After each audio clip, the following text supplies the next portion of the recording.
Hey Ollie, good morning. Good morning, those of you that are coming in.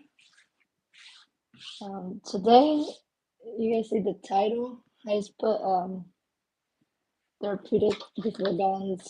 It's gonna be like my early morning sewing. Because I think of my sewing relaxing in the morning. Plus around this time, baby Cloud's not awake yet. So I have time to focus and I need to get the sewing out of the way. So I'm gonna try to do some of these probably once or twice a week, like live early sewing.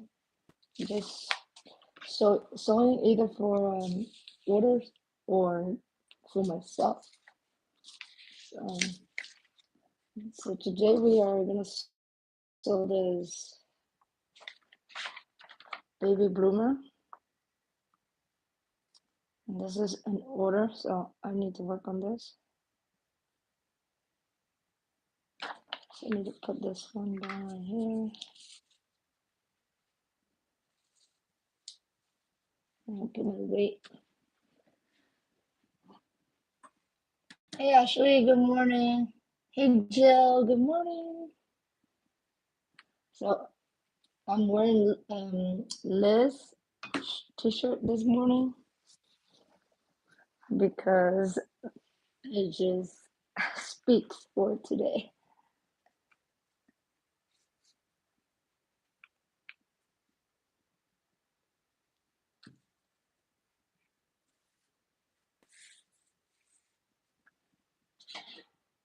How are you guys this morning? Yeah, he is, but he's a handful when he's awake and I cannot finish anything.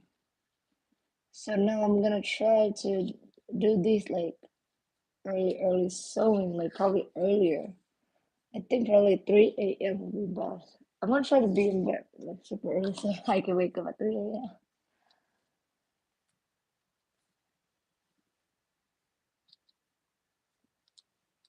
Because sometimes around 5 a.m. like this, Cloud could wake up and I'll have to stop all of my sewing of what I'm doing.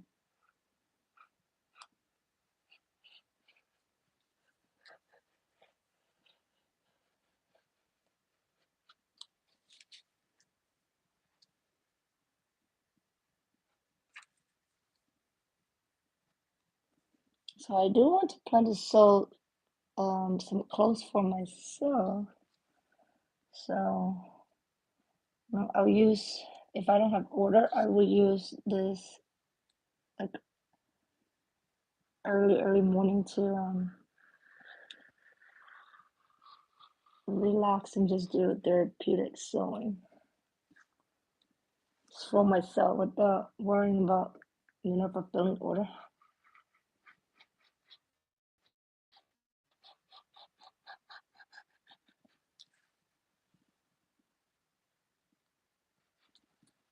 How are you guys this morning? Are you working?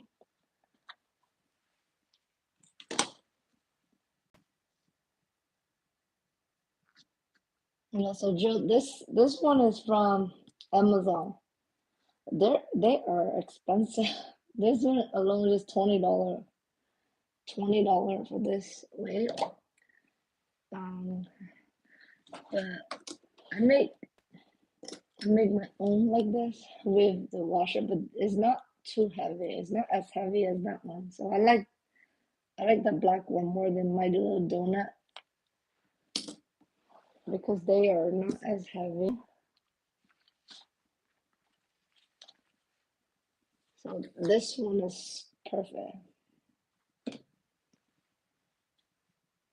That's good to hear, Oli. Good to hear you guys are doing well. How's this year going so far for you guys? Are you guys staying on track?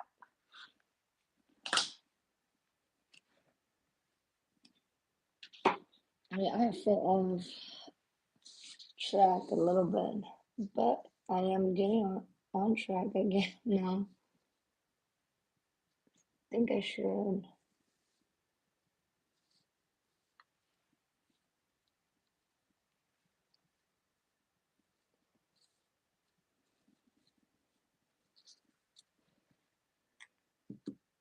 I just find this cutting really relaxing.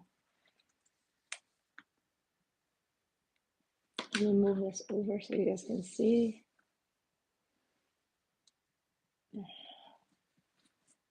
So I have to make this bloomer in a headband. So I'm gonna the head. I'm just using the same fabric.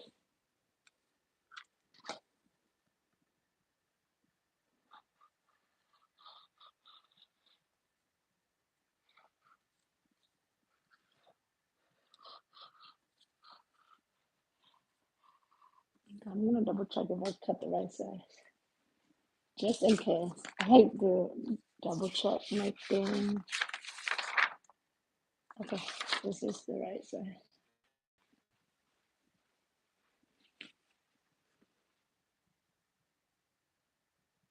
You're welcome, Jill.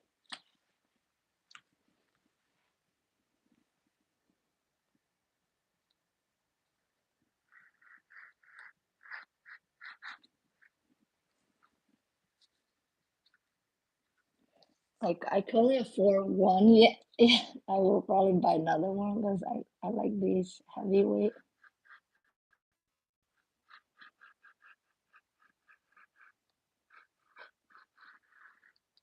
They just hold the pot in place so well.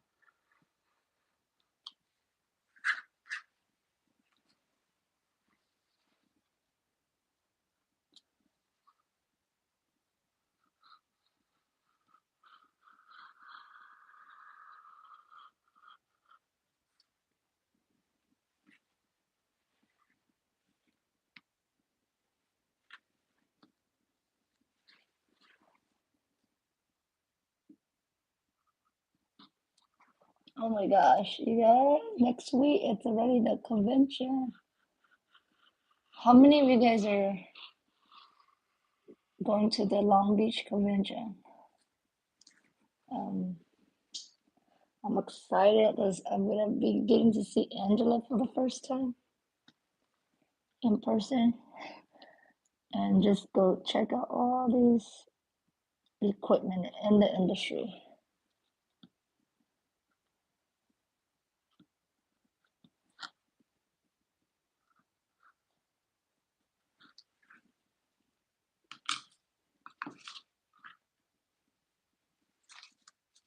These are done.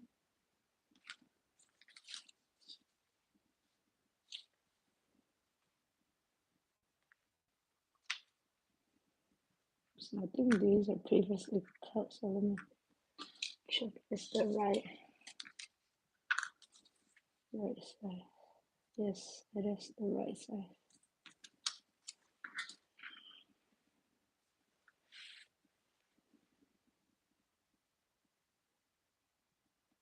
Yeah, I need to get some music because I'm not just working on this. And if I want to be on live, I have to use non-copyright music. So I think I'm gonna look into some royalty-free music subscription that I can subscribe to. So if you guys are, doing these therapeutic before dawns only or crafting, whatever you want to call it, then we can listen to music while we, sew together or craft together.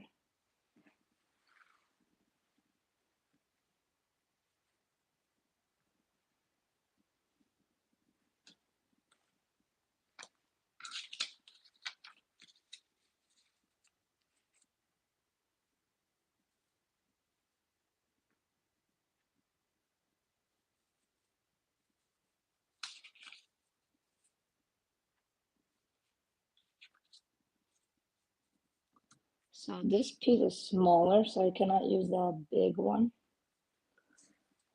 So for the smaller one, the donut weight would be perfect, like this. Be careful.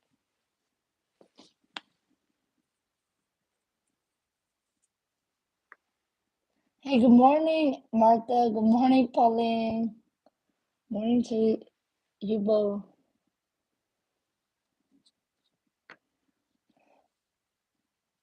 Hey, Pauline, if you need any more help with Etsy, just send me messages back on Discord.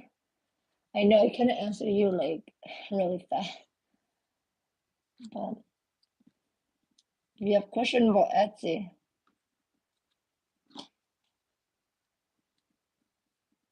so on Etsy, I read the handbook that it says you are allowed to use mock-up for your t-shirt, but you just have to make sure that it represents the physical item like almost exactly, you guys. You can't like do a mock-up of like some different color and then send a little bit different of like you have to try to match the real product as much as possible.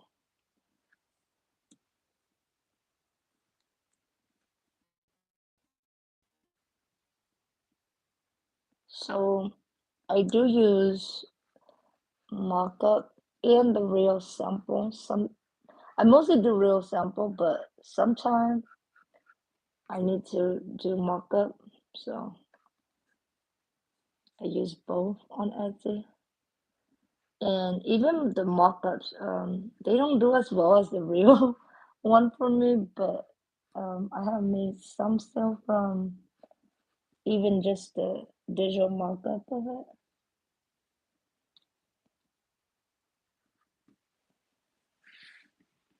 Hey, Yvette.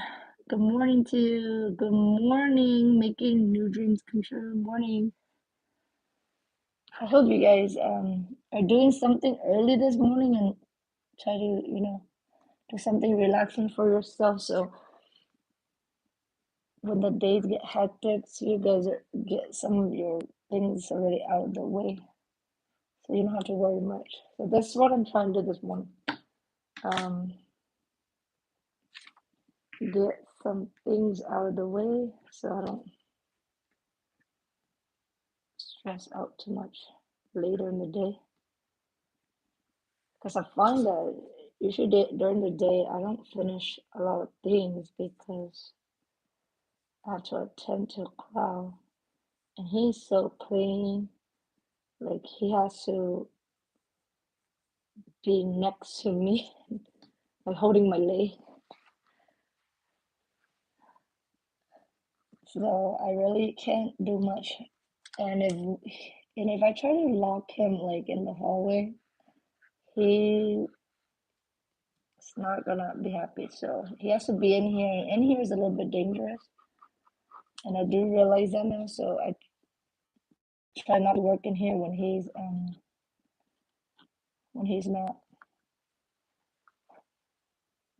awake or taking naps, so I can finish.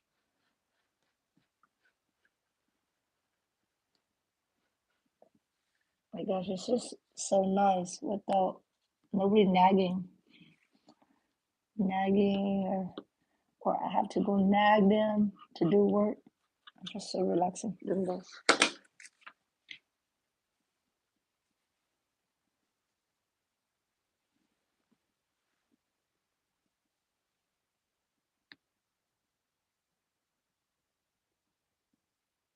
Only you work 8 to 5 at home.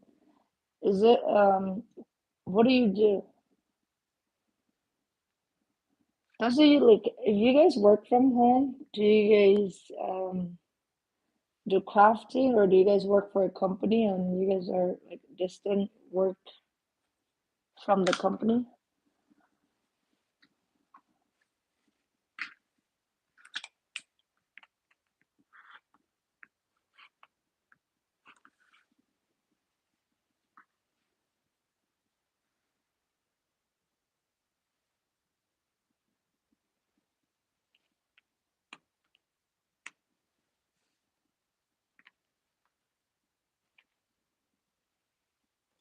So you need to cut.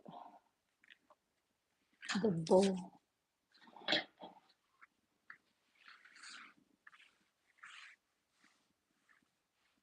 So the bow is just gonna be a straight cut.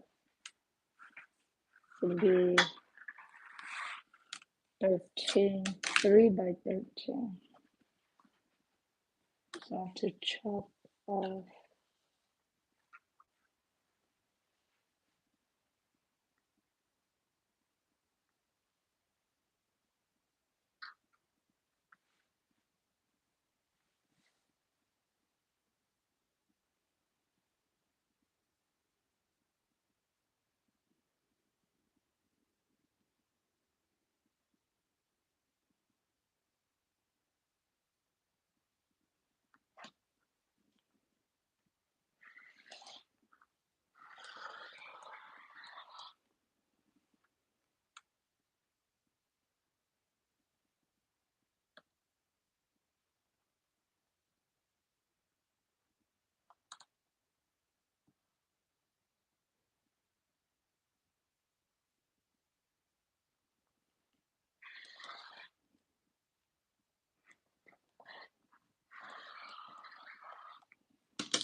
Hey Alicia, good morning. Oh, only medical coding. That sounds like a interesting job. Is it easy? It doesn't seem easy to me. Because you have to do a lot of billing, right? I did not cut through this.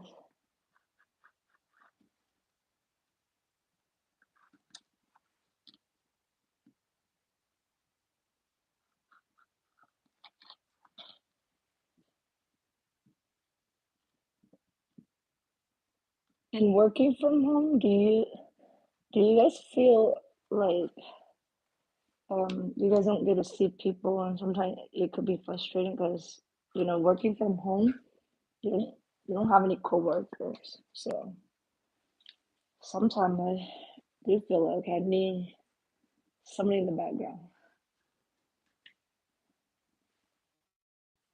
Oh my gosh, this is not a sharp. It's okay. I'm just gonna cut it. Okay. So now I need to cut 13. Oh, this one has that little mess up, hiccup bigger, so I'm just gonna cut it this way.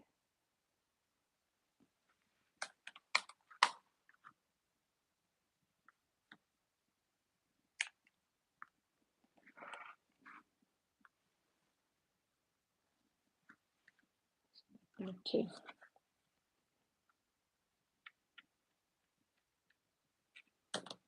Okay.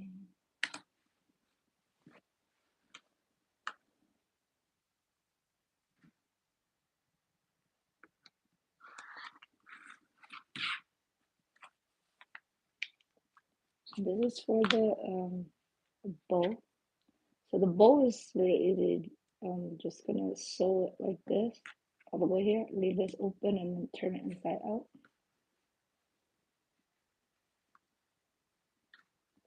I'll just cut another one in case somebody order it. So I already have it cut.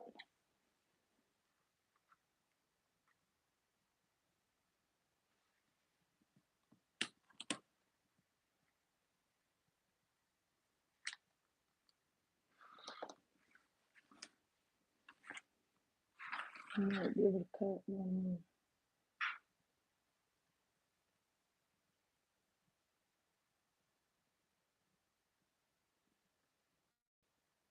No, this one. I don't think I can cut this one has that. So I'll leave it in. Okay.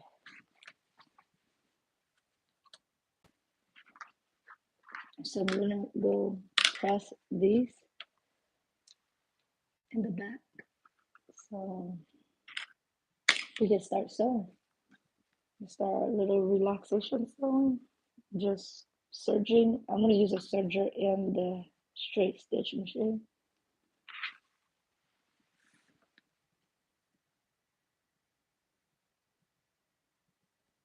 Oh well, only 5 hours. Yeah,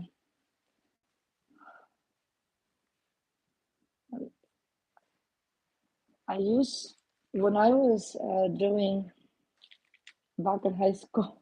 That was one of the rotation that I had to go through for ROP. I don't know if you guys know what ROP is in high school, but it was like a job training.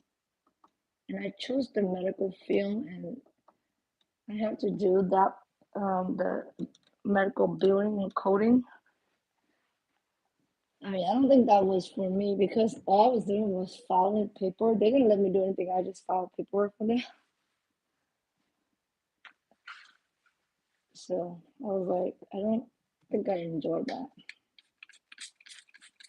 Because when I was filing paper, I was by myself. So I don't know. That's why I think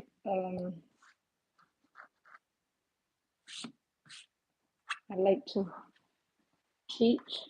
Because then if I do teaching, so I can teach adults and kids, and it'll be more rewarding to me because I get to interact. Hey Martha, that's good. That's good, Martha, and only you guys love your job. Because if you don't love it, it's hard to wake up to try to work, right? So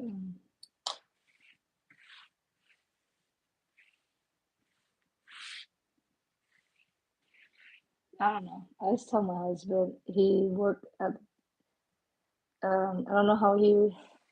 I guess he enjoys his job because he doesn't get tired of it. But I was just like, I don't think I could do that kind of job.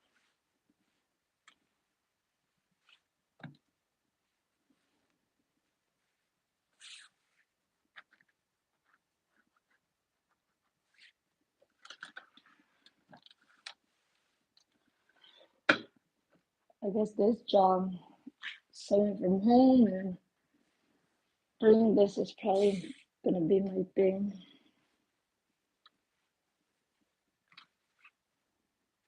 I mean, I could go work, but there's nobody watching my baby. Yeah, I was thinking about that and then have my baby in daycare, but I was like, I don't make enough to cover that. I don't want to use my husband's income to pay because I could stay home and do what I want to do, which is sewing and embroidery. I know a lot of times both parents has to work, but then the mom and the dad, they both need to make about the same income. Or if it doesn't make sense, if one of you make less than the daycare pay, if the daycare charge 2K just for your kids to be there, and one of the parent doesn't make 2K, then it doesn't make sense. That's why I mean I know I'm not gonna be able to make that if I go to work because I don't have a lot of experience. So job, they are looking for people that have experience. So I haven't worked for a long time.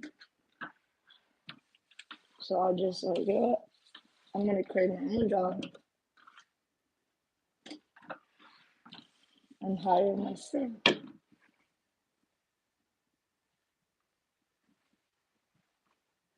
Oh my god, it's so bright over here, huh? I have to be over there because I was ironing all this. I need to iron this before I start sewing. So I'm gonna be over here ironing and then we'll go to my sewing station.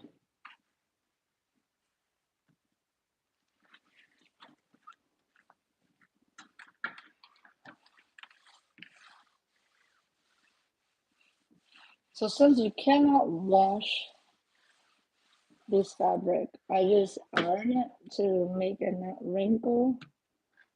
And then when I iron it with my heat press, it shrink a little bit, so it'll be okay. This I don't wash the fabric.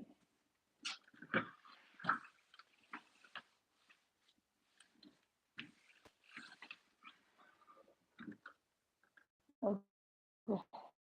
So Alexa, turn light on. Okay, so I just asked Alexa to turn that on. So I'm gonna try to do this. So I'll take the camera over here. Let's take.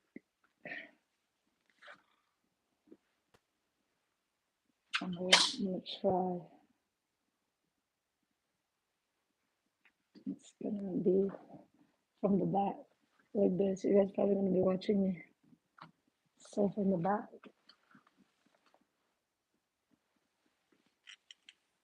And let's push this down a little bit.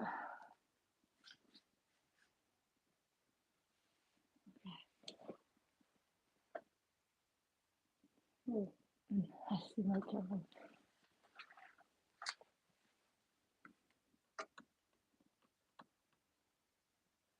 I have the best knowledge. Hey Liz.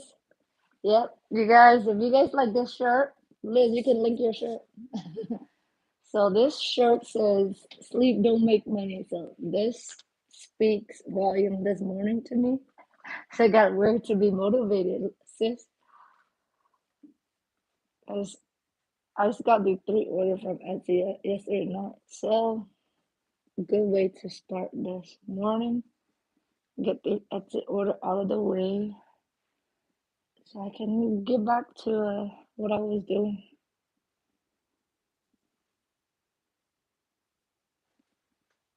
So I need some clips. So if you guys are curious about this shirt is it's Liz shirt. It's her merch. And she has a YouTube channel, Coffee Power Home. Hey Mary. Hey Budget Life. Good morning to you. Thank you for hanging out this morning. Oh, you guys, if you guys watched my video yesterday, I know that a lot of you guys come for my sewing and embroidery, but I am gonna be adding a segment like once a week for budgeting. So if that doesn't interest you, you guys don't have to watch that. I just decided to do that because I feel like this channel is just it's all about like my business, sewing, everything related to, you know, building wealth, building entrepreneurship. So I'm gonna be adding the budgeting so I know where all my money go so I can save for like future investment. Because eventually I do want to take this sewing to the next level, you guys. Like have actual space so I can have I know that in this moment is not a great time for in-person sewing, but I hope that in 5 to 8 years things gonna change. And so I'm saving all my funds and so I can invest in a physical location. So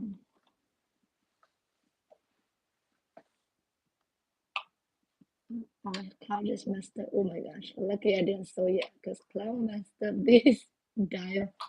So he messed this dial up. Oh my gosh. I'm gonna try to sew sideways like this so you guys can see me sewing. But I have bought a overhead rake like this. So hopefully I don't even know if top down is gonna look good. You guys. But hey, Tammy. Good morning. Mary. Thank you for tuning in, Mary.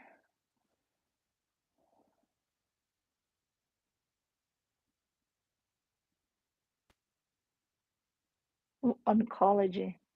Oh, Lily. So you guys at a private practice or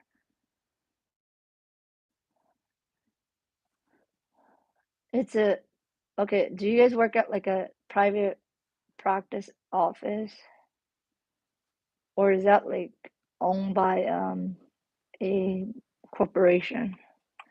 I'm not sure if hospital owned by corporation, you guys. I'm just saying. I know my husband working in a clinic setting, but I don't know if the is I don't know. I just don't know like that like their kind of work just not interest to me. But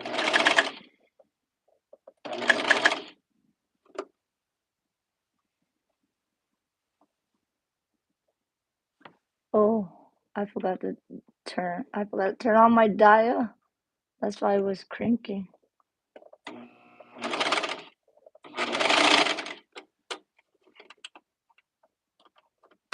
Okay.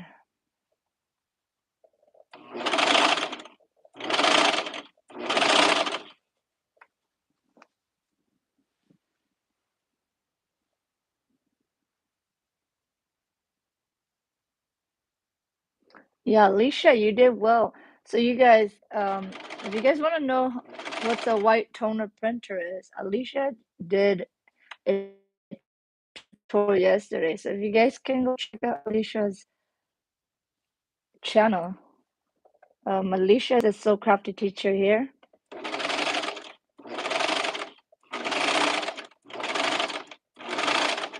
So yesterday night she went live and show us how she used the white toner printer.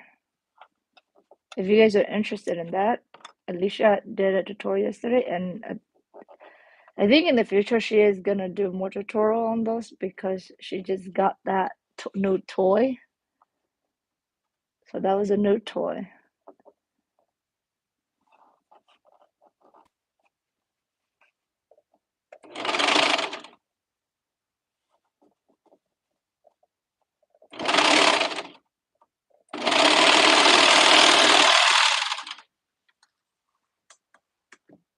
Okay.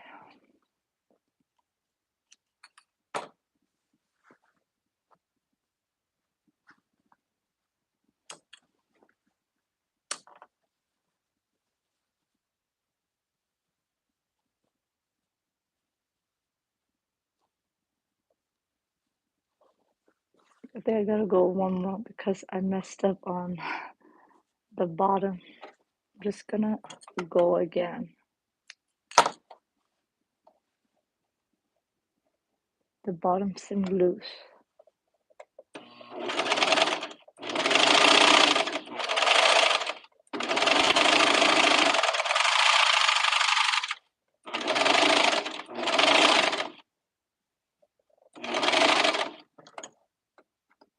It didn't catch the bottom because I messed up the setting.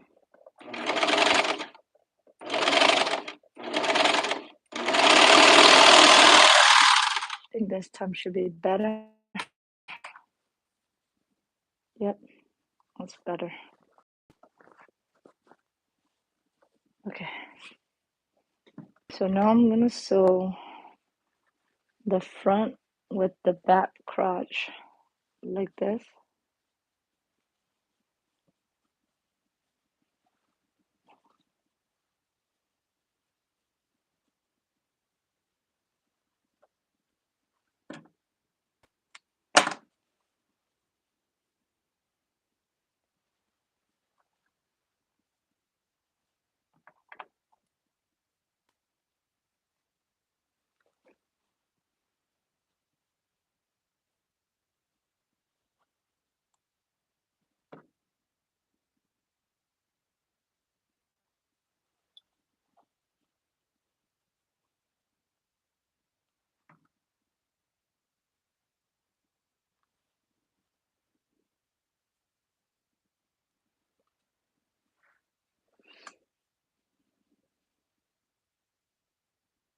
So budget light, we, so I always use the setting for the upper looper.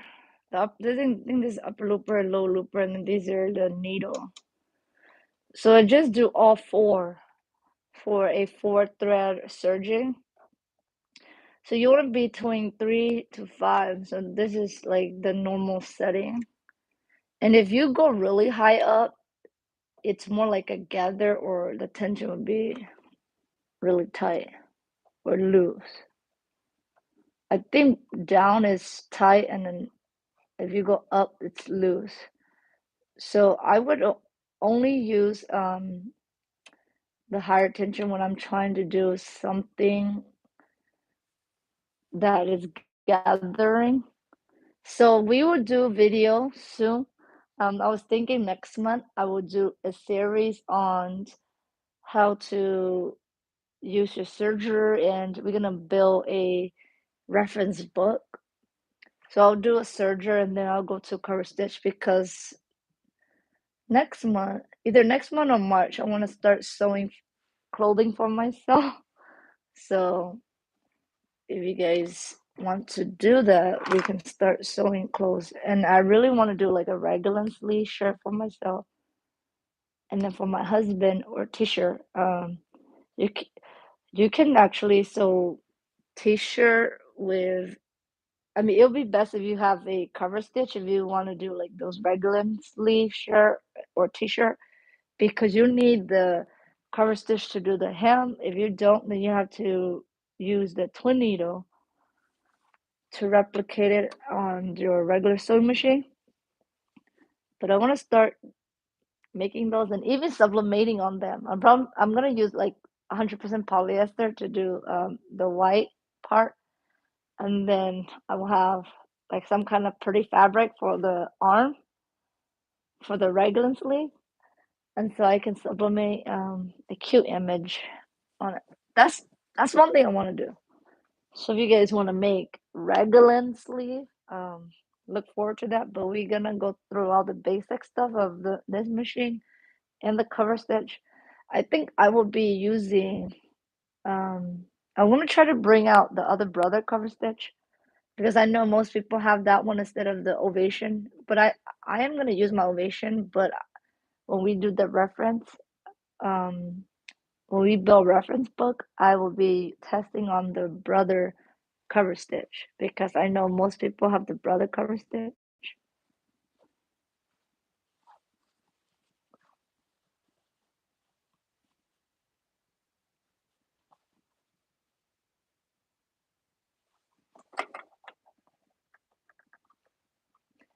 Oh, Pia.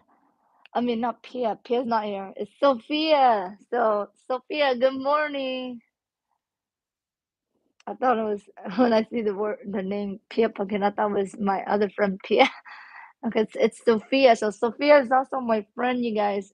Sophia is really good at sewing. So one of these days, right now, me and Sophia is gonna plan doing a sew along together, right, Sophia? So we're planning. So if you guys want to learn how to sew girls' dress, we're gonna have a really simple pattern to start off for you guys.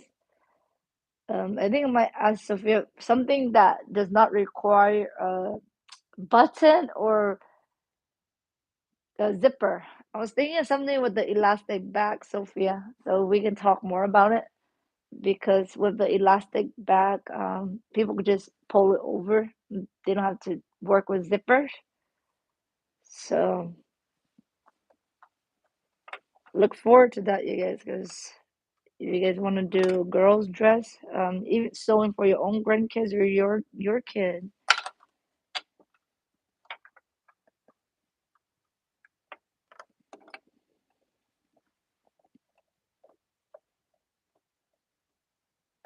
Hey, Barb.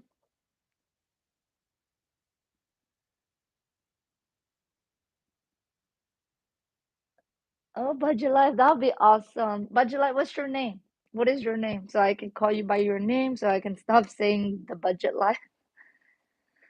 That would be awesome. Yes, I Sophia is the master. I would call her the MVP because she's so her business mostly custom dresses for girls.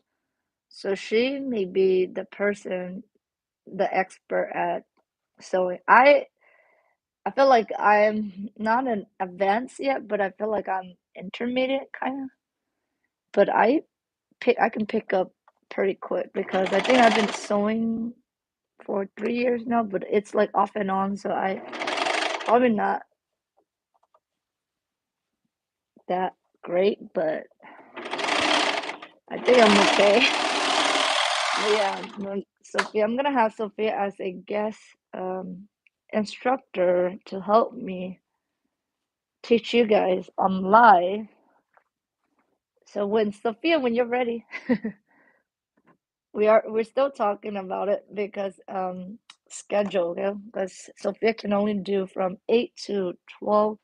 But I told her we can break it up into a couple days to finish sewing um, the dress, and then maybe after a beginner one, we can do an intermediate one and then an advanced one. And for the advanced, I really want to embroider.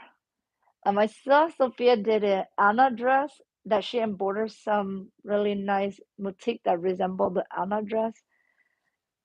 Maybe we could do something like that. And a lot of people have question about embroider on satin. We need to learn. I need to learn how to embroider on satin because I think satins they fray a lot. They might be I think they might be fragile, but they fray a lot, and they probably are delicate. So need to learn how to um embroider with satin. And I see some people have done that, and they make really nice outfit out of it.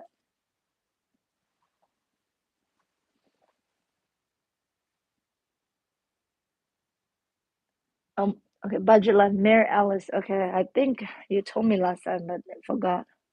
Mary Alice.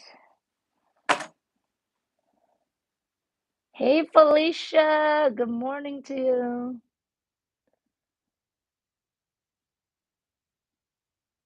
Yeah, Barb, right? I love having separate machine because I'm not gonna change this back and forth. If this is not a cover stitch combo, but the ovation sitting next to me over here, this is a combo. And I freaking don't like changing because there's a lot of setting you have to change back and forth. So I'm just like, you know what? I'm not gonna use this as a serger. I'm just using this as a cover stitch. So for this, I need a straight stitch. So I'm gonna go to my machine quickly. My straight stitch machine is on this side right here. So I'll go there quickly. I mean, I think I could serge here, but I don't want it to be bulky with the serge. So I will use the straight stitch for this. So this is the leg part where you put it on the leg.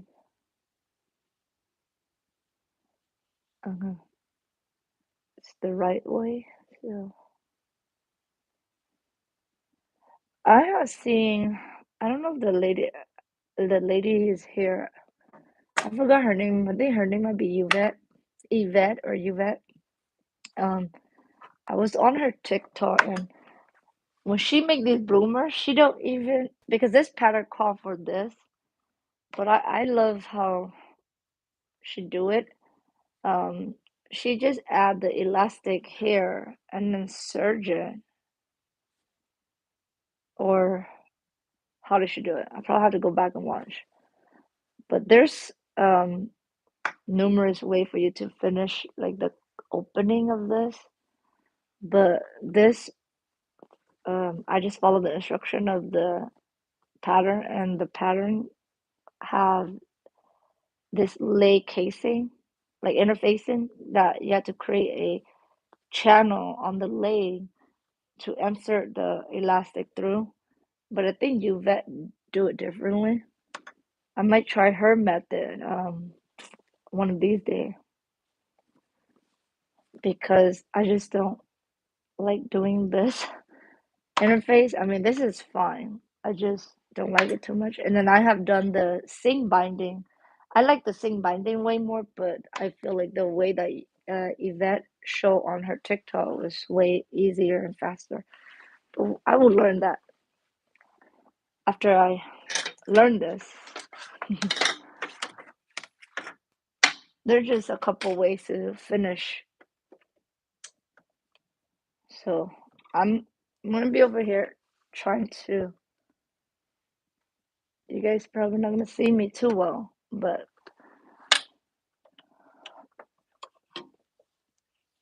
I'm just. This is a quick, so quickly over here.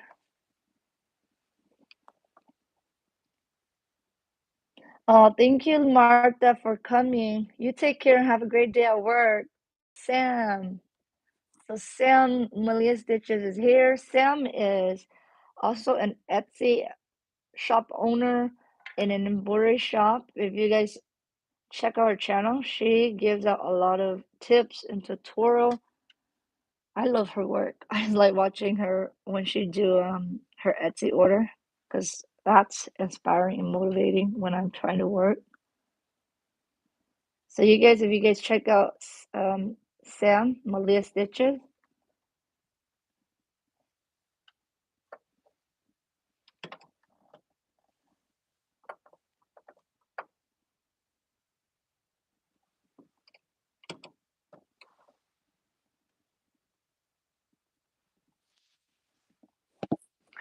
okay, Sophia. So Sophia has a channel, you guys. If you guys can subscribe to her, she has a couple video already post from last year.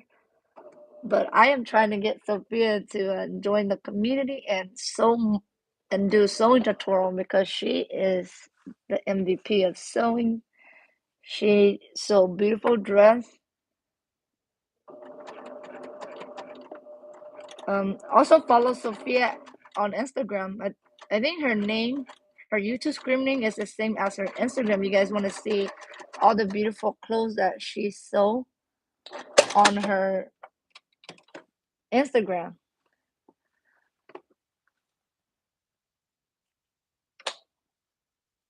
I know my mom's. Oh, I don't have Mary, but you guys can link Sophia's channel and her Instagram. I don't know if you can link Instagram, but Sophia's Instagram is just the same as her screening.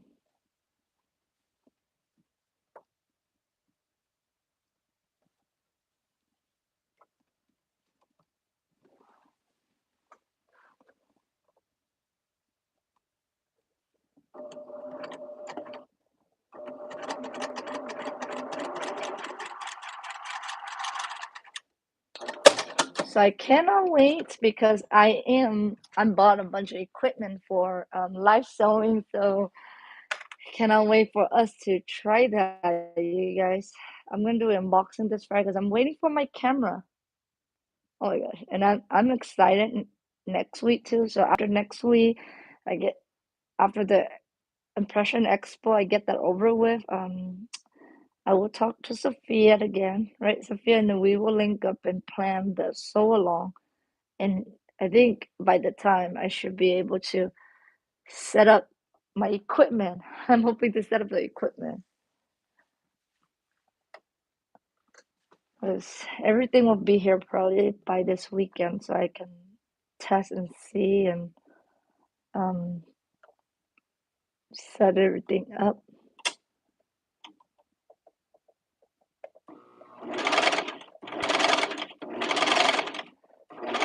So this is like the interfacing or the casing for the bloomer, and you have to serge this part because it frays.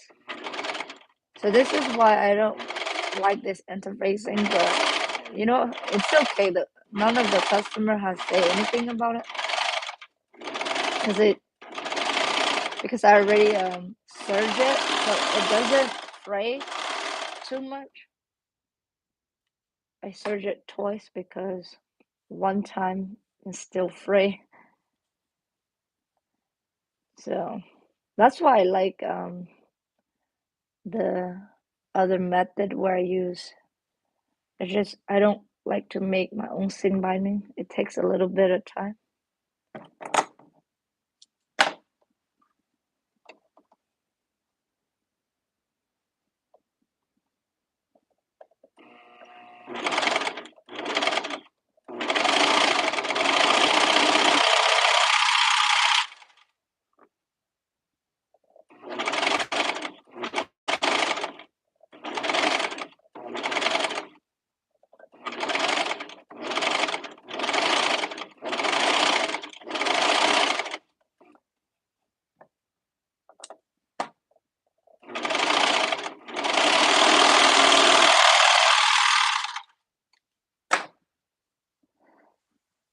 So those of you that are here, if you guys like sublimation, you guys like um, those t-shirt makings. Like, so Alicia has a channel. Alicia does embroidery t-shirts, and now she just added a white toner. So if you guys are interested in white toner, check out Alicia, the Self Crafted teacher, and then Liz, if Mary, they do sublimation too. So check out Mary's and Liz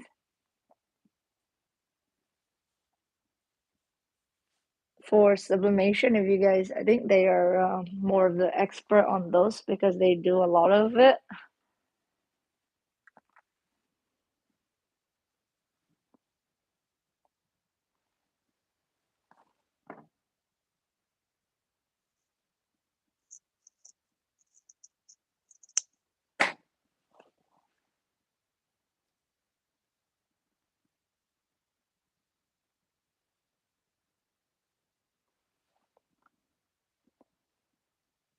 So now I'm penning this.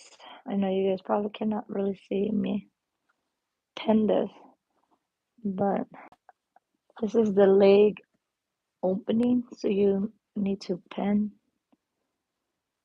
or clip.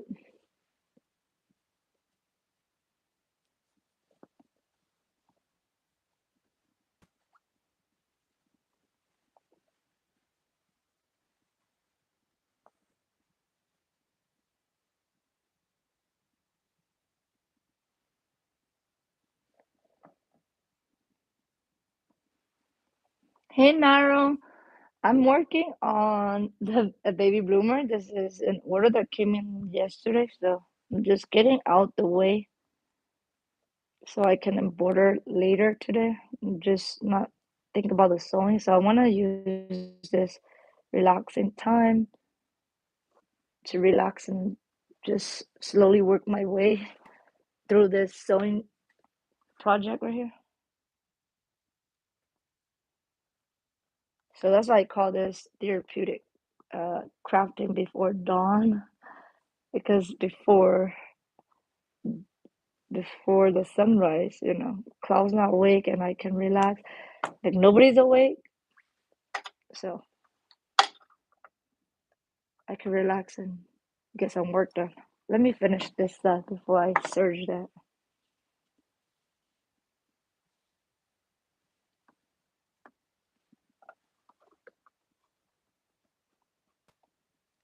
Hey Oli, yeah, that's right, Oli.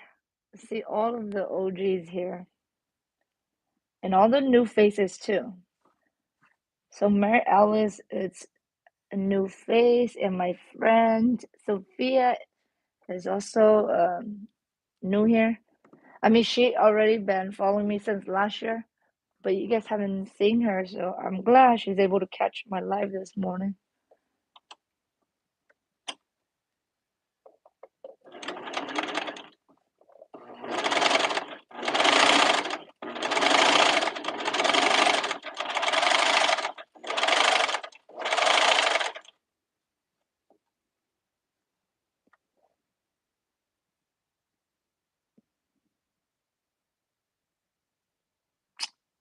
Oh, that's good, Barb. That's good. And sometime, Bart, do you write what you need to do the night before, or you wake up in the morning and, just write it in the morning? Which is more effective, like writing what you need to do the next day at night? I've been just waking earlier and writing things down.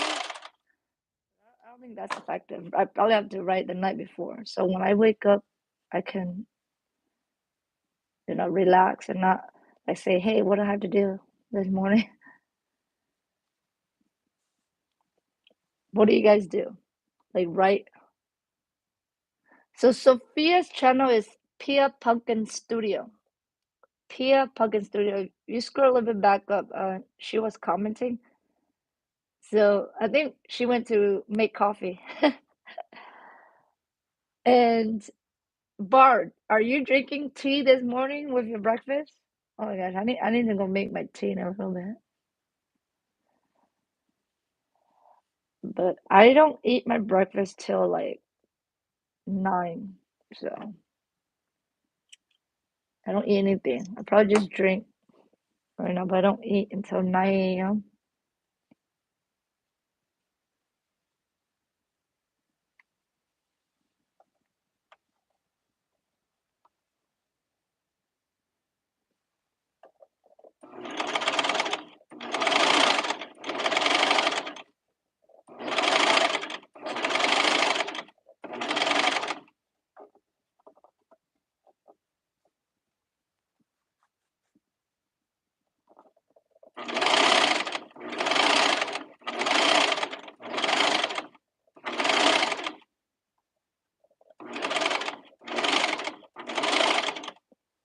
Hey, Joanne C. Good morning. So, Joanne C., I am just sewing up the order that I have. It's just a baby bloomer. I think you guys that been following me, you guys see me make this baby bloomer like probably 3 times. So, just relaxing sewing. But I was sharing with the ladies that we will be sewing probably sometime in February. I haven't set an exact date, but I think I want to designate February to like a beginner series on serger and cover stitch, and then I'm gonna have a guest, which is my friend Sophia, to help me teach you guys on this channel, like live, on creating a girl's dress. We're gonna be sewing with a really that we think. I don't know. Maybe what we think is beginner might not be super beginner with you guys, but we're gonna try our best to use a pattern that we think would be easy for like people that never sewn the life before. So I'm gonna try to have Sophia. We're probably gonna pick one that doesn't have any closure. The only thing is just elastic. So a girl dress that has elastic in the back only, and so they could just pull over their head without like you learning. And then we'll get into like probably zipper and button later, but those are requires a little bit of skills or understanding of your sewing machine. Because button doesn't require a lot of skill, but then you need to know like how to match it up, and then you have to know how to put your machine together to make it create those button hole. Or you can do it on an embroidery machine too. If you don't um if you want to do on a embroidery machine, it can create like the button hole for you. But I think I'd prefer my sewing machine to do it. I mean, it's still the embroidery machine do a good job, but you have to have a file for a buttonhole, like the file that fits your buttonhole, that fit your button, because button comes in various size. So,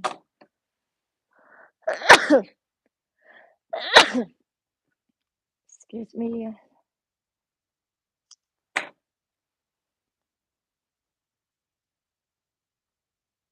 Oh, pillowcase dress.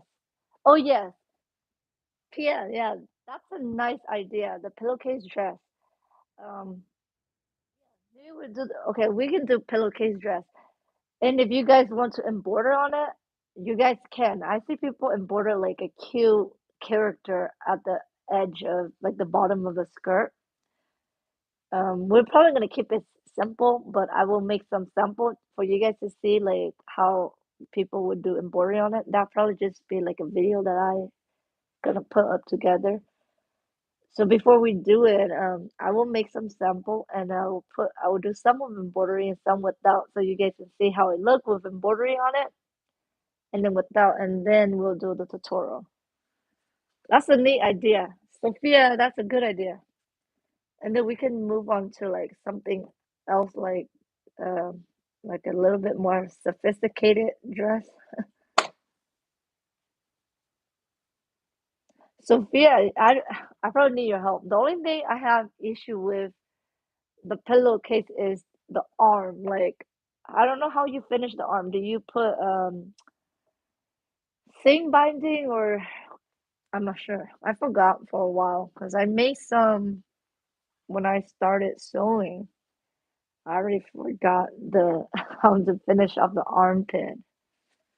But it depends on which pattern you get. People, each designer has a little bit different instruction to finish the armhole. Because the armhole was the only thing that was bugging me about the.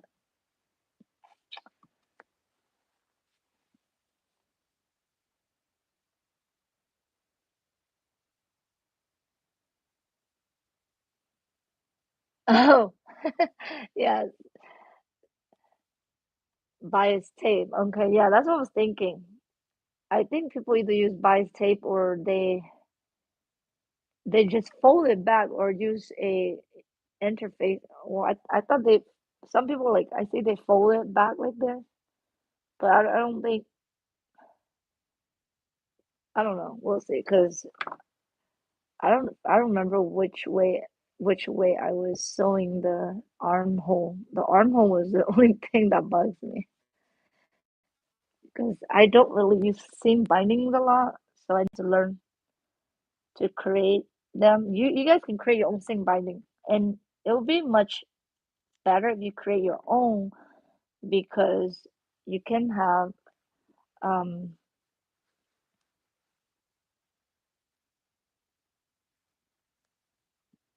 you can have an accent piece for the armhole. It will look nice.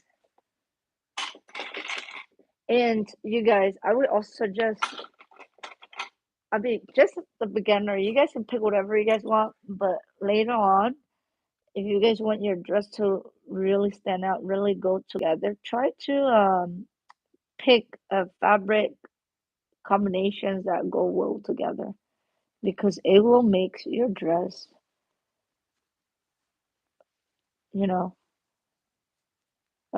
cohesive. I mean, it doesn't, I feel like as a beginner, when you're starting, it doesn't really matter whatever fabric you choose, but later on, like if you want to get better, I would say look into color harmony or something that go together well.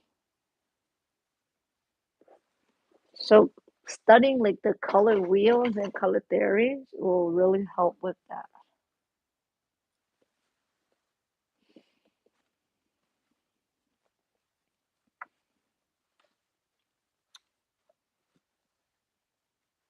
That's just my opinion, you guys, because I feel like if you um want to become a designer, you got to learn about color theories so you guys can choose color that go well together and you guys can create like a stunning collection, right? Because in fashion design it's all about you gotta know colors too, and that's really important how you choose fabrics that goes together, color fabrics.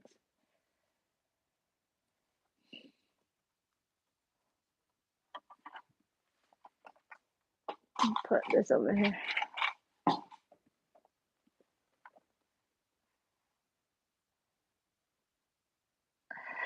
Sophia, you do sewing, right? I don't. And then She also does sublimation. Sophia has sublimation too, and embroidery. So, girl, you gotta put up some videos so we can see all those beautiful work that you do. I've been trying to have her show us how to sew some of her dress. She make beautiful dress, you guys. But I know Sophia's a busy mom, so no pressure. But when you have the time, Sophia, I would love to see you teach us all those beautiful dresses that you sew.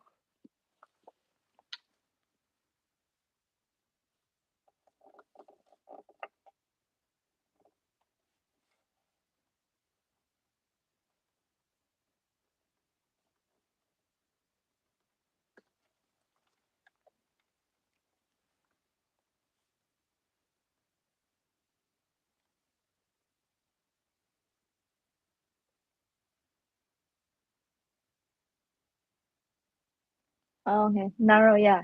Girl, yeah, work on your video. Yeah, get to work.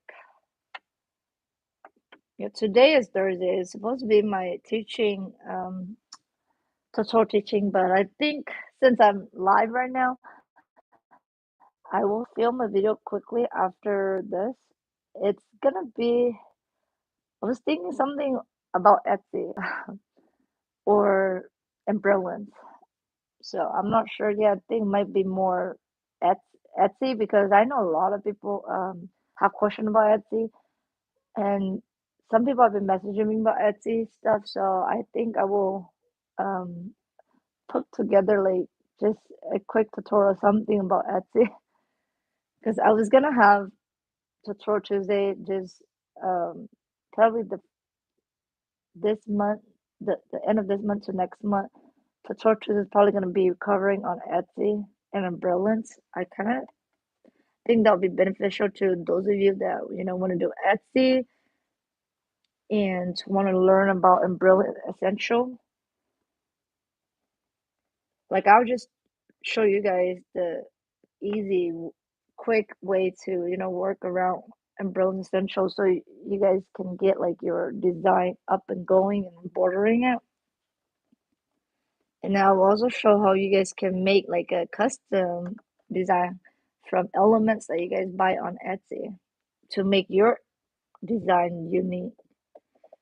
So I really want to show that. I think a lot of people probably don't know how to do that.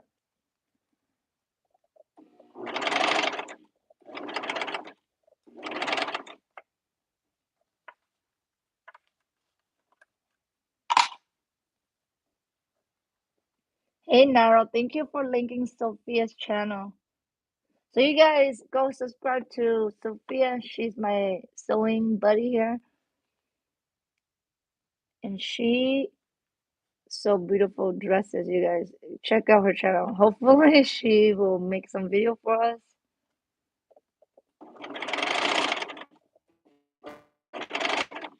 Yeah, and I'm gonna get to meet her next week. Sophia, we're gonna meet each other. Oh my gosh. I gotta make an embroidered shirt or something. I just saw Angela did the mama shirt. I was gonna make one for myself to meet up with Sophia and the ladies in Long Beach. So I might do that over the weekend this weekend because next week I'm already meeting with them. So I probably have to maybe this weekend we will do a sweatshirt that has the mama applique. I'm gonna try use Chanel. Is it Chanel or pronounce that, but Barb, if you guys can, those, they're like towel. I've been seeing that trending on Facebook. I see so many people post that.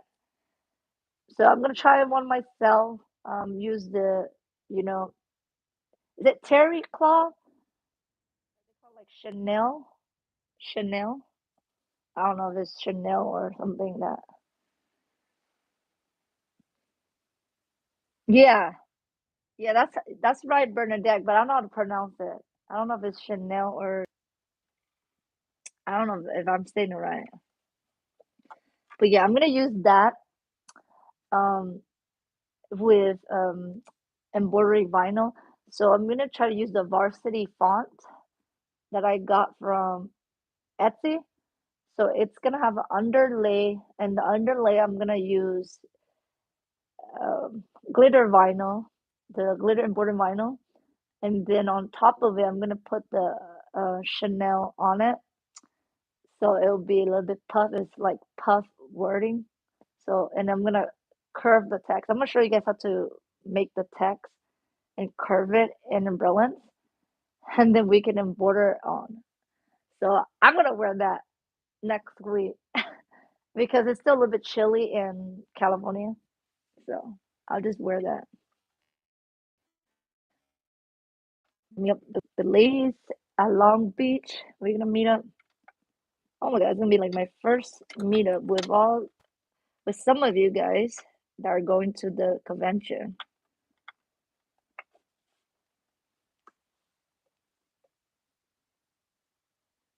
Yeah.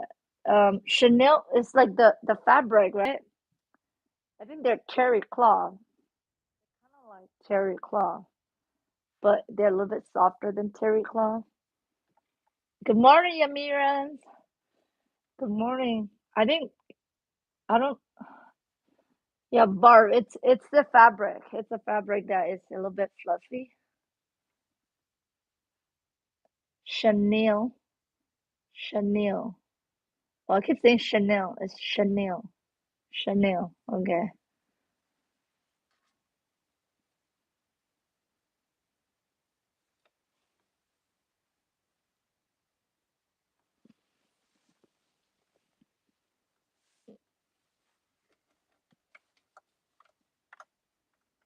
Yeah, so we'll do that embroidery sweater so I can wear that, and I will do some video log for you guys. Oh my gosh, you guys can't wait because I am gonna video log the whole trip.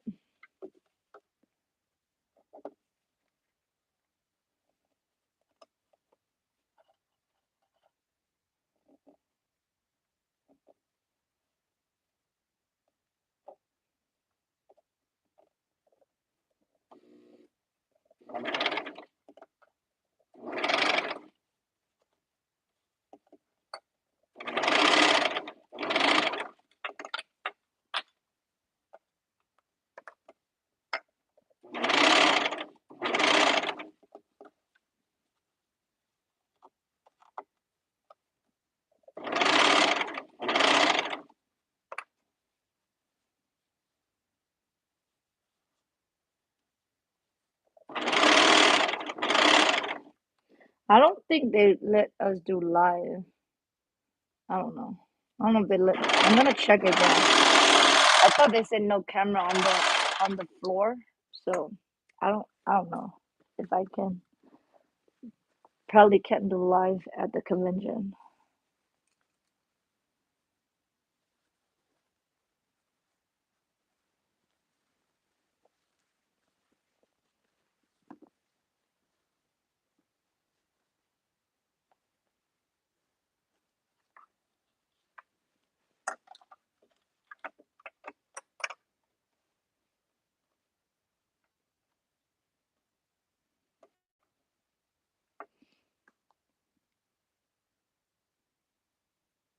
Oh, okay, bars. So yeah, okay. So that's the Chanel embroidery looping. Okay, that's something different. Yeah, I was just talking about like the fabric where you use it as an applique.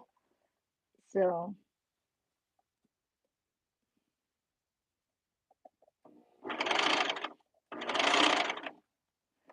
you guys, after my time in Long Beach, I'm gonna be working this week on to make a presentation for you guys about all the niches, whatever I know, okay, whatever I found out in research.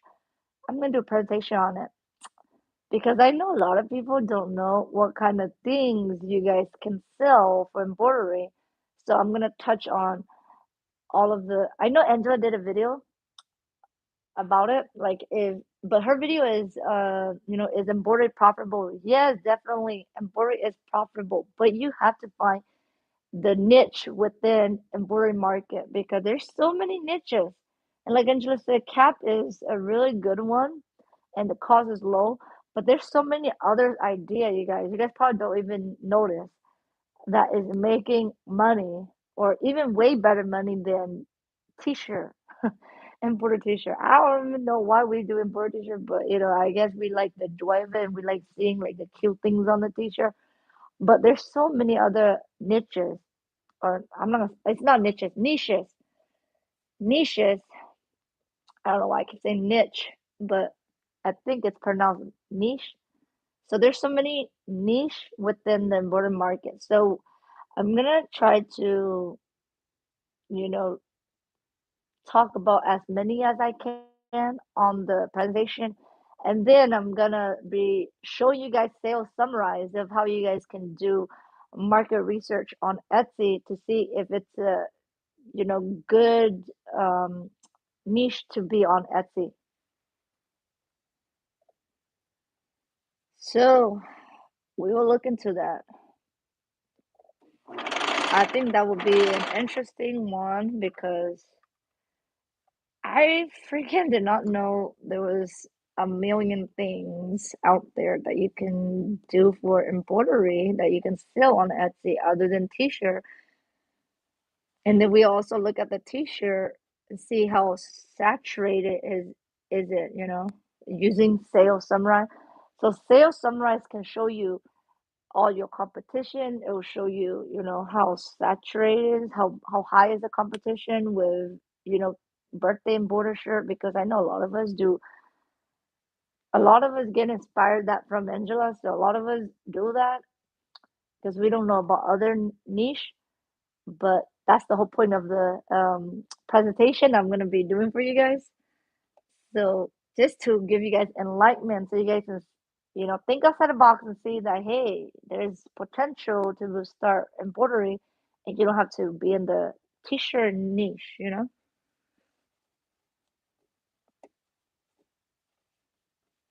And hopefully that will help you uh, become successful on Etsy because Etsy you want to find a profitable niche within the embroidery market that doesn't have high competition. But even if it does have high competition, you can still do it. You just have to be smart with the high competition. So with sales summarize, we can look at the data. Uh-oh, baby Cloud's awake. Oh, where's your shirt? Did daddy take out your shirt? You don't have shirt on. Okay, I'm not gonna, you cannot sit on me because you don't have a shirt. Oh man, baby Cloud's awake. My therapeutic session has to end in a little bit because he's awake. Do not try to do that. Do not try to do that. Okay, let me just hold you. Let me just hold you so I can talk to the lady. Okay, sleep, sleep, sleep. Just sleep right here. Sleep right here.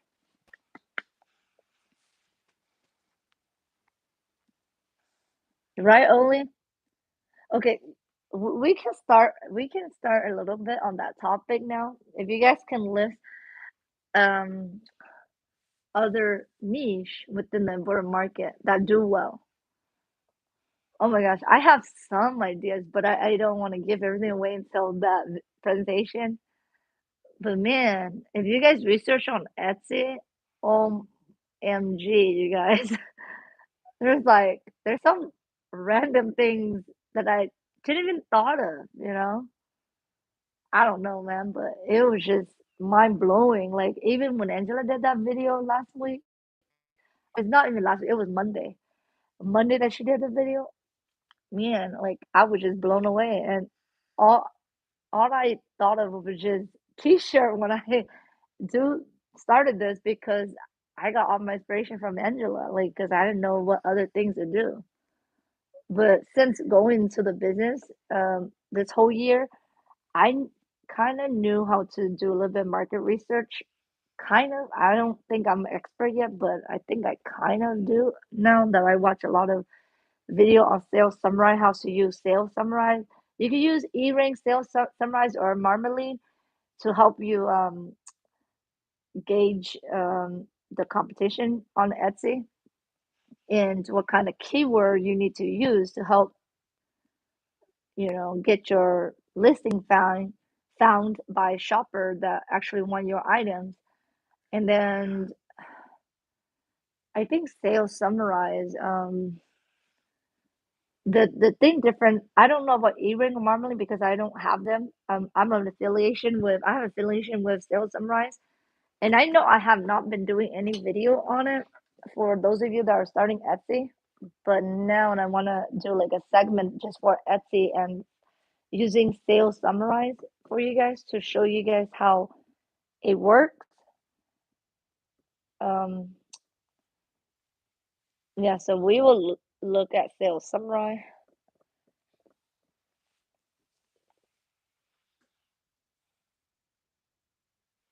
Only thank you. I'm not planning to sell those, but those do sell. I do see people sell those. And if you guys want to do they have on Embroidery Boutique, they have the bunny treat bags. If you guys do that, those sell pretty well for Easter too. So bunny treat bags, even Valentine's. But I didn't do any. I don't think I find those enjoyable. I would like to make it for my own kids or people, but to sell those, I don't think I enjoy making those to sell. So I'm not gonna sell those. But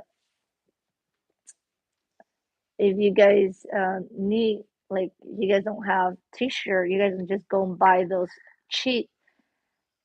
They're not they're not super cheap, but they're like really inexpensive from Joanne, like the fleece fabric. You can just buy a yard of it. You guys can make a ton of it, and then that's you can just start off with that. You don't even need t-shirt, yeah, because t-shirt is a little bit expensive, and if you messed up, it's like $5 out the door. Like I've been messing up a ton. I probably messed up probably six shirts, so that's $30 out the door for me. I think last year I messed up six or seven shirts. So if you do those tree bags or things that only use fabric, fabric is a little bit less expensive and you only use like a tiny bit, probably like about 12 inches, 12 by 7 or 5 by 12 or 7 inch of fabric to make those little tree bag, and a yard can make you plenty. And you guys can, build your way up that way. And it'll be easier for you, especially for the single needle, because there's not a lot of thread changes and it's flat. So you guys can think of creative ways to make money with your single needle if you don't have a multi needle. Because I know a lot of ladies struggle with trying to make profits of doing t-shirt with a single needle. It's doable, but I just feel like that one it's a little bit time consuming. And if you do like treat bags or things that are smaller that can your single needle can handle, you can maximize your profit because if you sell 12 of them, if you sell one for $10, one bag for like $8 to $10, you sell 12 of them. I mean, do the math for me, you guys. I'm not good at math. It's probably more than the shirt. So yeah, it's gonna be more if you sell for $8. I see people sell like around $8 to $10 ship. So you will definitely make more than the t-shirt. So that's an idea for those of you that have single needle and you cannot start up with t-shirt inventory because t-shirt inventory costs a lot. I think I spend that's why this year I need to be more careful with my business spending. That's why I'm doing the budgeting for you guys, those of you that are interested, because I am gonna show you guys my real number from Etsy and YouTube, and so how I um gonna put those back into use and distribute it across like my categories. I just did a video yesterday of me making the envelope.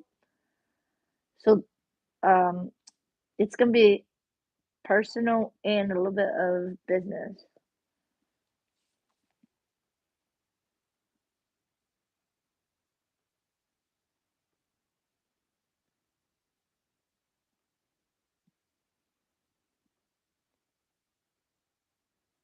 Oh my gosh, Oli. See, Oli just said she made 250. Yes, those sell really well, Oli. It's way better than t-shirt because you can sell quantities of them. For personalized birthday shirt, people only buy one, you guys, because it's only for one child. They only have one child birthday at a time, so they only buy one. So that's what I'm saying. If you guys do holiday shirts, you people will buy probably two, three because they have a bunch of niece and nephew, whatever, or a lot of kids, and they'll buy for all the kids. But for birthday shirt, they only buy one. So for, you know, tree bags and those smaller items that are gift, they will probably buy a lot because they're gonna give it to a bunch of people.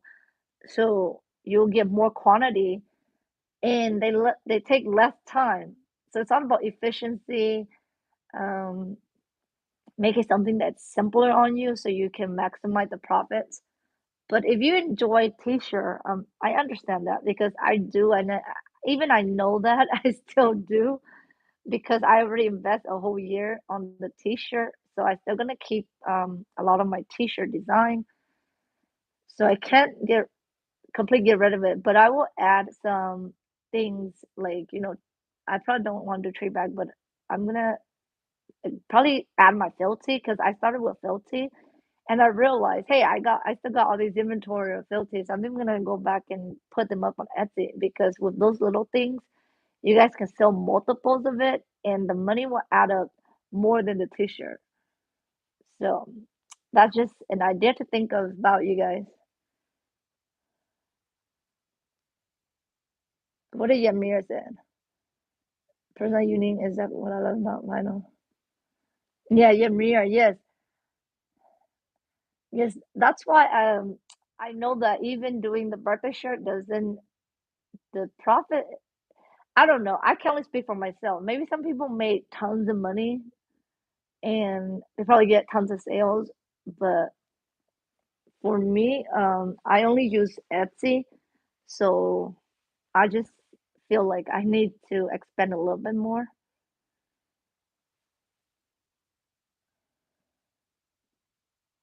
Yeah, budget. Okay, yeah, Mary Alice, wonderful. Yes, I think that that presentation is gonna help you a lot, and a lot of those that don't know what other niche um out there that embroidery has.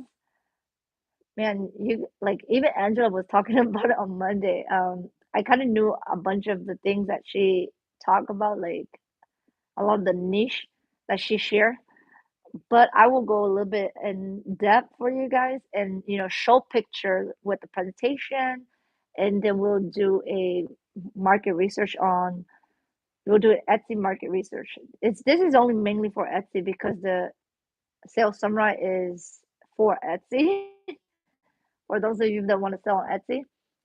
And I recommend Etsy because for those of us that don't have any following, we don't have client, we're just starting from zero. Like we don't know nobody. So I would say start with Etsy and then you can expand from there. I'm not ready to expand outside of Etsy, so I'm gonna stick with Etsy for a while because I don't think I can put my focus elsewhere. So I just gonna stick with Etsy for a while, and then hopefully, like 5 to 8 years, like I was talking about, I could get a physical location, and that's the goal. That's why I'm doing the budgeting for you guys, because the whole budgeting was to save for my future plans. Yeah, only it's not too scary. I think I'm gonna be honest. There's some customer that I mean, they are entitled to their opinions. But if I didn't do nothing wrong and if I deliver what they order exactly on my listing and if they don't like it, that's fine because sometimes they just have something a little something to say, but there's nothing you can do. But so far, there's no like I don't even have that many bad reviews, so So far, everybody is really nice. There's more nice customer than the few. So there, like we said, there's always gonna be that 1% of unsatisfied customer. But 99% of the time, they are awesome. Like the customer are super nice, and that's why it kept me going. It kept me going because of the good reviews and the good compliments that I get from the other 99 customer. So don't be afraid of it. It's once you start, finish your listing on Etsy and start making the sales, it's kind of it get better and a little bit easier because you kind of know what you're doing and you kind of figure out like how to streamline your work. So it'll get easier.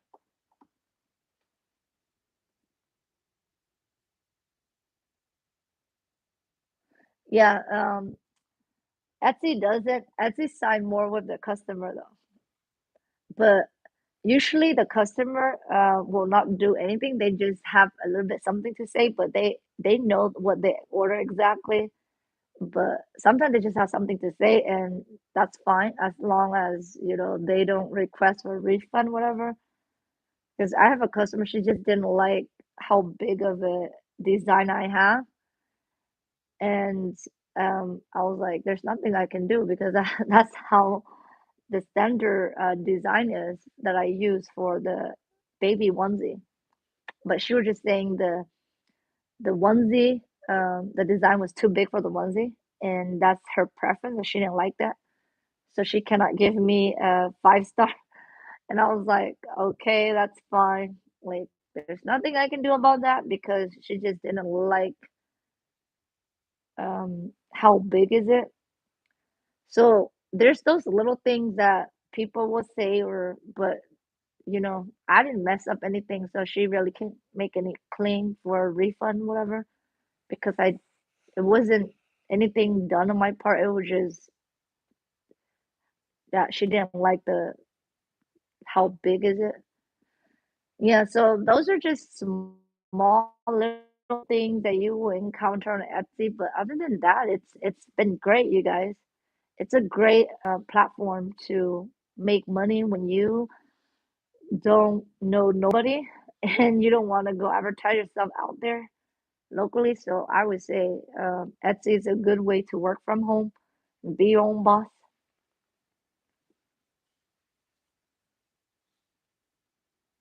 Right, Tammy, right. I mean, she wasn't mean. She was just saying, "Hey, that's my opinion. I just don't like how big the design is." So, I mean, your shirt is quality, everything's nice. It just I don't like how big is it. I was like, okay, that's fair, I guess. So I'm not gonna um say anything because I there's nothing I can do about that. So, I mean, I could make a new shirt of her giving me the dimension, but she's probably gonna say something about it too. So I was like, no, I'm just gonna let her leave that review. So yeah, but I think the longer you're in business, those little thing doesn't really matters too much anymore because you know that 99% of your customer are satisfied with what you're doing. So just have to let those 1% like slide. I just let it slide, and when I reach out to them and I can't solve the problem for them, then we just kind of leave it at that. And I just let them leave a review, whatever they want, and that's it, you guys. I mean, Amazon, even Amazon or all the platform, there will be a couple people that leave bad reviews. So, but as long as 99% or even 90% agree with your products, then you know even you get like the presidential campaign, like when they do when they elect a candidate, you just need to win the majority vote, right, to run to be the president. So it's just the same thing with business. You just need to have the majority vote for you, and you don't need 100% of it because you can't please the whole customer like 100%. So yeah. Good morning, Nancy. Nancy's in the house. So you guys check out Nancy. Nancy also does sewing. She have a single needle. So if you guys need to learn how to use single needle, so I would say go check out Nancy and Sandy, the PJ mommy. She also has single needle. Mary has single needle. Um, who else? I think Olu, my bestie Olu she's from the UK. So all those ladies, they have single needle. So if those of you have single needle and you guys don't know how to use your single needle, go watch those ladies because they can work with a single needle. Like I haven't worked with single needle for a while, so I'm not really great. And I'm already selling my single needle. So from now on, all my tutorials gonna be on just the multi needle. So yeah, so I will refer you guys to those ladies' channel because they do everything on the single needle. But I am selling my because I need to make space over here. I have my single needle sitting over here and it's just collecting dust. So I am trying to sell it this year so I can make space for um something like I need to put something over there. So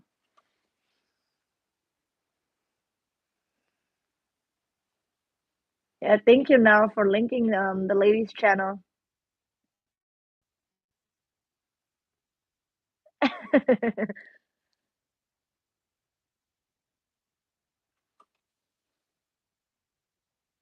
Oh, Robin, thank you so much, Robin. That really makes me happy that you love learning from me, Robin. I am doing a combination things on here. So I like I feel like yesterday when I posted the budget, I lost some subscriber because I think some people don't want to see budget. But I'm gonna be honest with you guys. I'm gonna be doing once a week budget and planning. So if that's a video is not interested for you guys don't have to watch that. I'm just giving you guys heads up because I lost 3 subscribers posting that video. So I thought maybe a lot of the ladies here they're not interested in that. They probably just want to see a sewing and word tutorial, but it's okay. I just want to do that because I want to see how much I can save for my future investment. And I thought that would be something cool for you guys to see along the journey. So,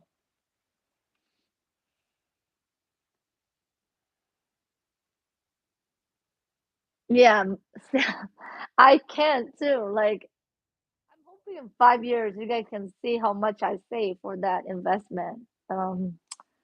So I am doing all these challenges.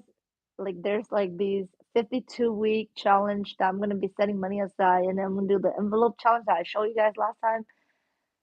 And then whatever money I have left from the income or the allowance that my husband gives me, I'm gonna set that toward the future investment. Because my husband just said if I can save enough in 5 years, then he can we can see to look. I know California is really pricey, so I am hoping that price go down a little bit so we can look at like a lot, like a land. Because I know it's even land right now is really, really high over here.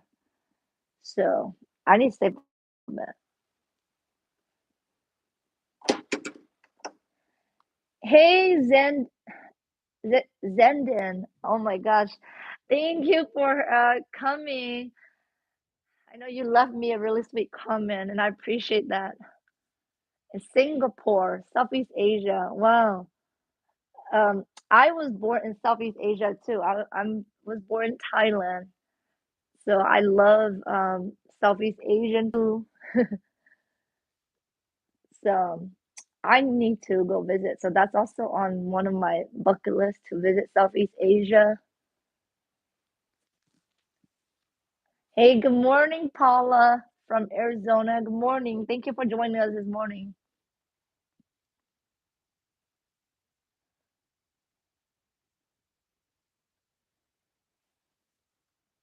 So yes. So Sam, I'm glad you are interested in the budget because I don't know, like I just want to do it because I need to know where my money is. And I hope that that will help some of you guys be more to see how um, like allocate my money and how much I save. And then if you guys do it for your own, you guys can see how much you guys save. It's a good feeling. I mean, because you never know what's gonna happen, so it's good to have some money save up. So if anything comes up, you don't like be short of money and can't afford it. So that's why I need to put all this money aside. And also, the main goal is to save for my future investment.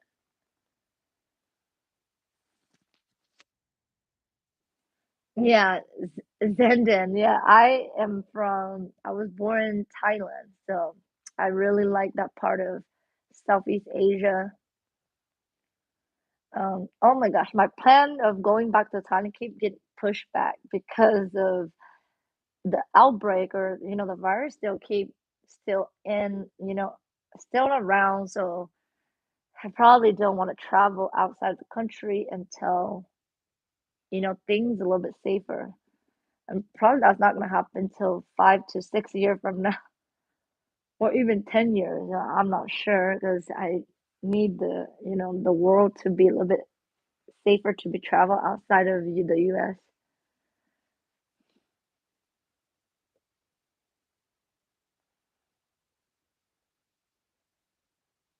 Oh my God, Sam, yes. Girl, I don't even want to look at my business spending. So that's why this year I am doing the budgeting. So I can just allocate money um toward buying supplies, and I don't like overspend, or I don't go and try to buy things that I think I'm gonna sell because I've been doing that and I think I've been overspending. So I am gonna look at, okay, hey, this is what I need to replace, and this is how much money allocated for the business, and so that's how much I'm gonna spend only. So I don't just say, hey, I want to try this, I want to try that. I think I'm gonna sell this and just buy like tons of supplies and not being able to have time to sell them. So that's what happened with the tutu too. Like I just gave up on the tutu. I love sewing them. I just think they are too much for me. So, oh my gosh, I have so just in the last 2 days, I sold around 80 pounds of ribbons and tulle, you guys. 80 pounds. 80 pounds of them just fly off. You guys will see me. I'm gonna do like an organization series. I have so many series. So I have a Serger series that I'm gonna do, Etsy series, and then a organization series of how I organize all my paper. I don't know if that's something you guys want to see, but I thought a lot of people always have question about, what do I need to start a home-based business, right? Like I need a license, things like that. Um, I'm not gonna tell you guys what you guys should do, but I will show you guys what I do and how I organize those paper because I didn't even organize them, you guys. I throw them in the binder and shove it somewhere. So I'm gonna try to go and organize them better in the binder because sometimes I need to refer back to like my account, and I need to check my account if I owe any taxes too. So California have their own tax website that I have to check. I think that they say I only pay like once a year, so I have to check if I owe anything. Last year I didn't owe anything. Since I didn't make too much, I don't think I owe much. So,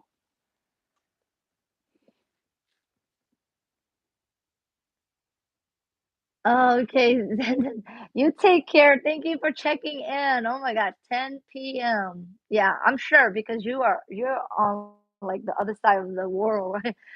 So it's 10 p.m. for you. But thank you for hanging out and coming on to say hi. You take care.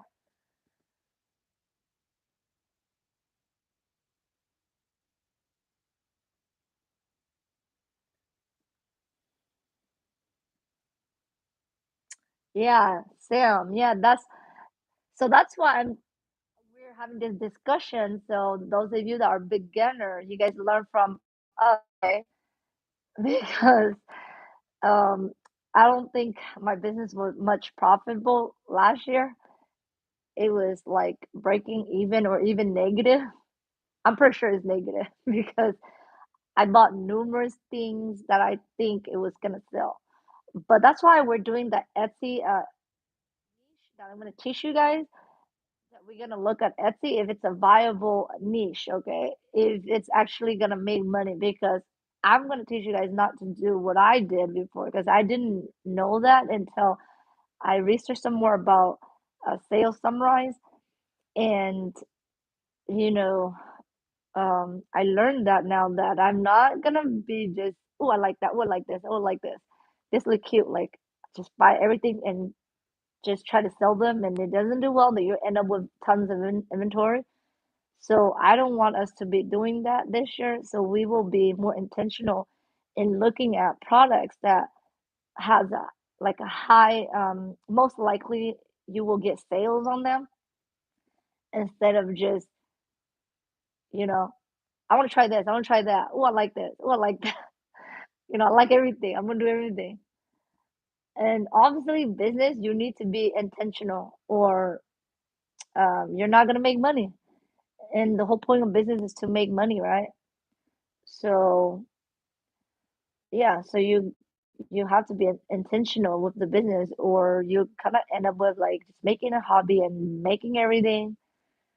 And I found myself doing that last year. Like it was more like a hobby, and I was like doing everything that I saw. I'm like, oh, I want to try this and try this. But I will just if I like it, I'll just do it for myself or for family member.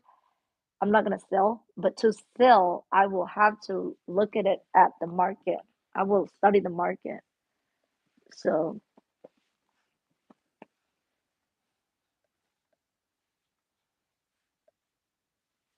yeah, Nancy, as I just saw a ton of them, Nancy. So you can ask Angela or ask Nita in her group if you can, sell it and de-stash it there because a lot of the lady there do tutu. Because I just sold 80 pounds of tools and ribbons. I still have probably 80 more pounds to sell. I still have half of it left. So I'm gonna try to sell the rest of this week. So yeah, ask Angela and Nita, I think, and also Shayna, if you can sell on their group, and then join Embroidery D Stash. There's a group called Embroidery D Stash. So if you guys need to de-stash like some embroidery blinks or fabrics, I don't know, something that check the rules in there. I think they let you de-stash fabric too. So you guys can look into that group on Facebook if you guys need to sell some of your stash because that's what I'm doing right now. I am destashing the things that I no longer feel I want to sell, no longer want to focus on, so I can, have space for new things and, new experiences and have more room to breathe a little bit because I find like those things are like having a lot of inventory worries me. So I just want to have a minimal, manageable and minimal inventory that sells for me because the part of running a physical business, like selling things physically, is you have to move inventory around. So you have to keep the business flowing and moving around. So that's the whole thing. Like, I don't want to keep things forever. So I only keep things for a whole year. If they don't do well, then the next year they gotta be out.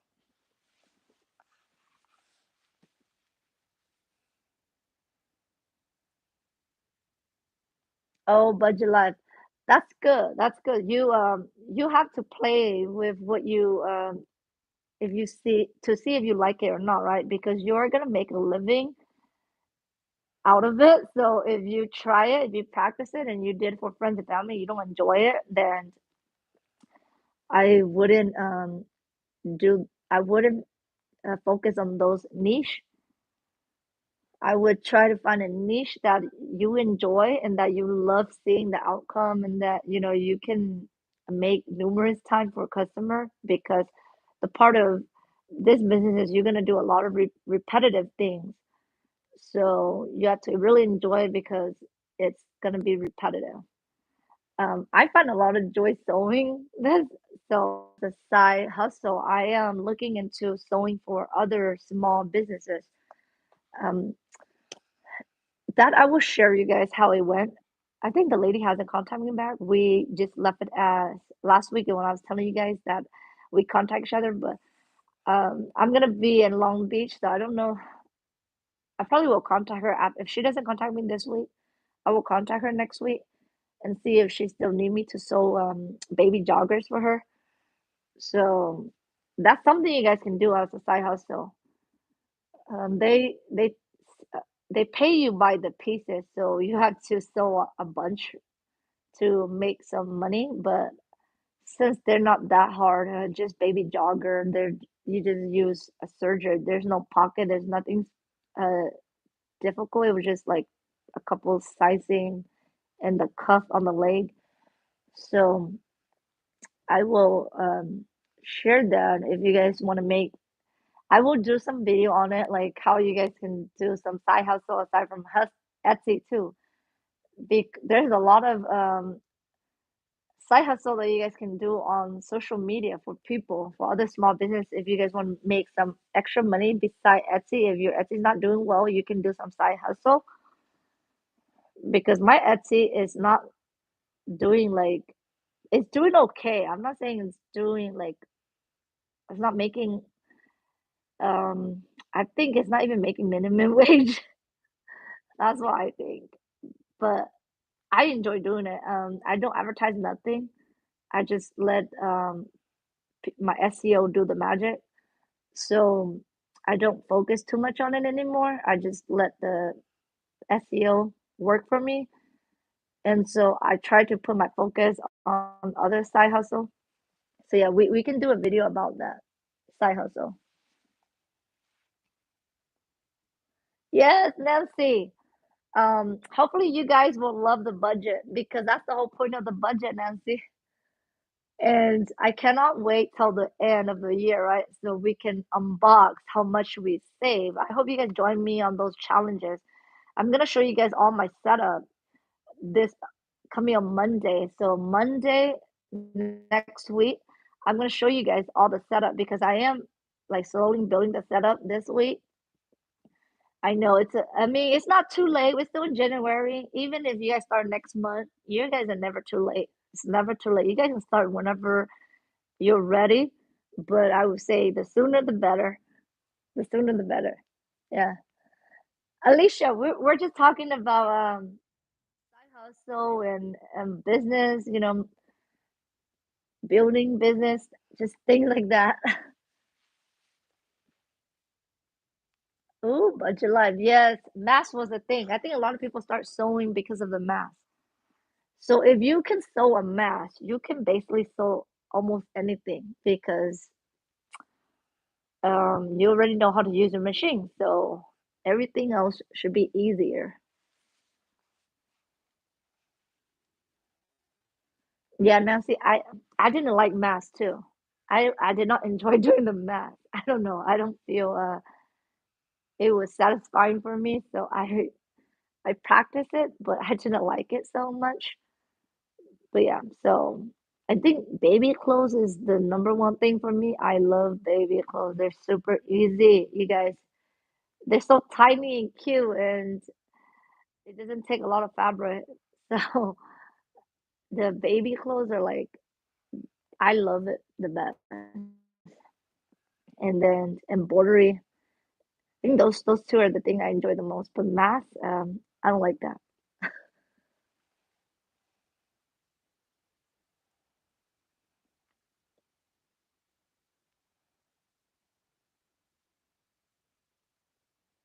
Yeah, Sam. Yeah.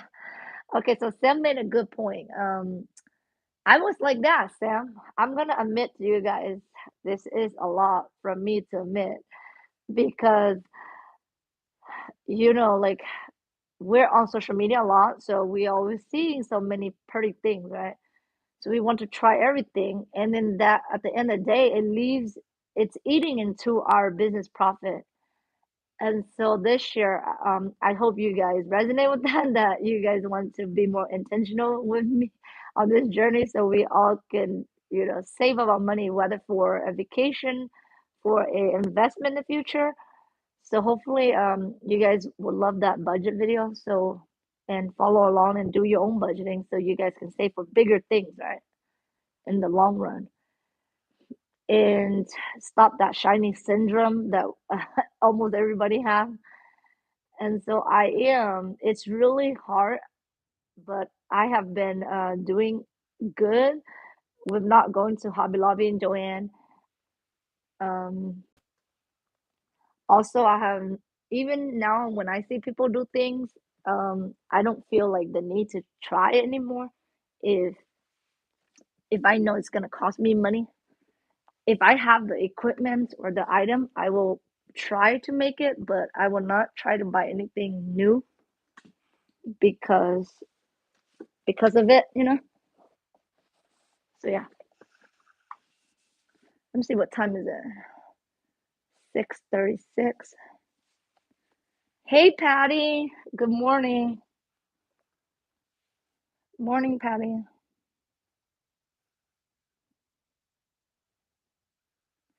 Oh, Barb, that's nice. Yeah. See that we don't have that, Barb. We don't have those equipment. When I started, I didn't have those equipment, so plus I didn't like the mask. I mean, I know they do well, they sell well, but I didn't like it. So I'm not gonna focus on that. But the reason I'm trying to minimize everything is because I am want to get into my digital, okay, you guys. For the longest time, I bought an iPad and I really wanted to do Procreate. So you guys will see a lot of that too. I will have some session with Procreate. Like we just can do some therapeutic drawing, just some easy beginner drawing to learn the Procreate app. And I'm gonna take a class at Long Beach with that. I'm so excited. Like there wasn't anything else that I was interested in at the convention. There's so many class, but I'm not even gonna expand to DTF, DTG or those area. Like I want to mainly focus on my sewing and just embroidery. And so I was like, you know what, I like it's just fascinating for me to go see those machines, but I'm probably not gonna expand to those. So the only class that really interested me was just the Procreate. So I was glad they have a Procreate class. So I'm taking the Procreate class at Long Beach. So I will let you guys know how that class went. So that's the only thing I was excited about.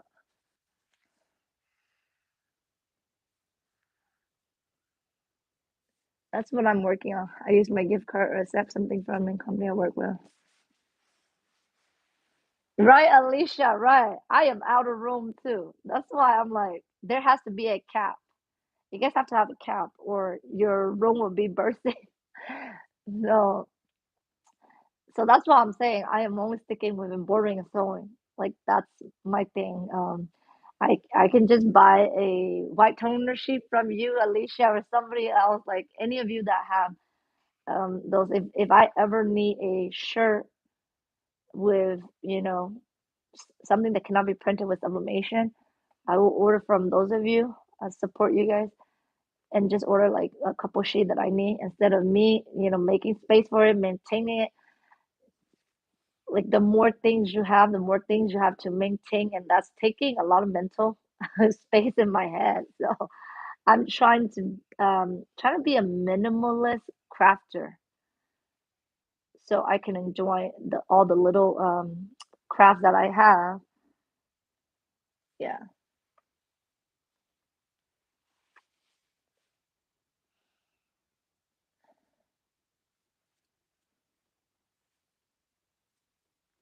Yeah. That's nice, Barbara. I just don't want to be in that market, um the mass market. So there's so many niches, but that's not the market I want to be in. Um yeah. So I gotta stay true to my roots. My roots is sewing and embroidery.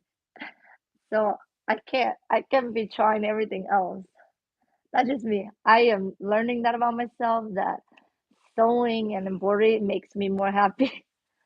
and I need to stick with those roots because I can't be expanding to do everything. I have my situation is I have little cloud with me.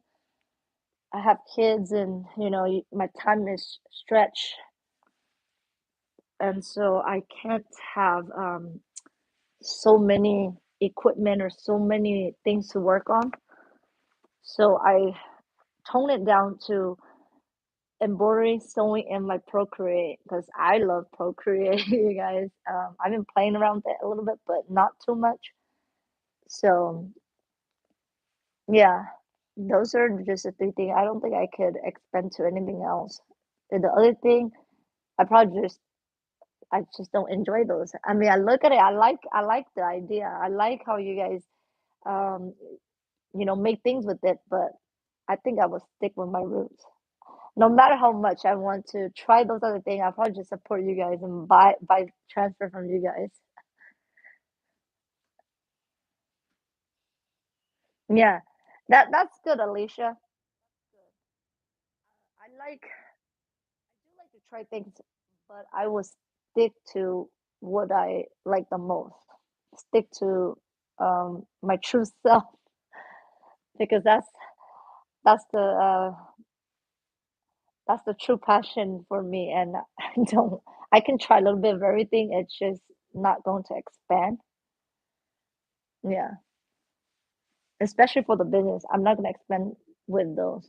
It's gonna be a lot of time for me to make like if I'm gonna do sublimation, DTF, like all those.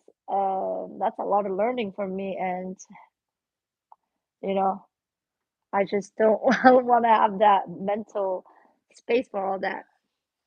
So I will just watch you guys. I'll support you guys.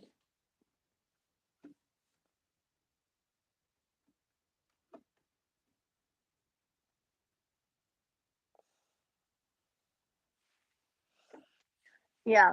So that's why I want to be intentional so I can save for that, Barb, like save for that investment so we can have a commercial space and I can have all the equipment.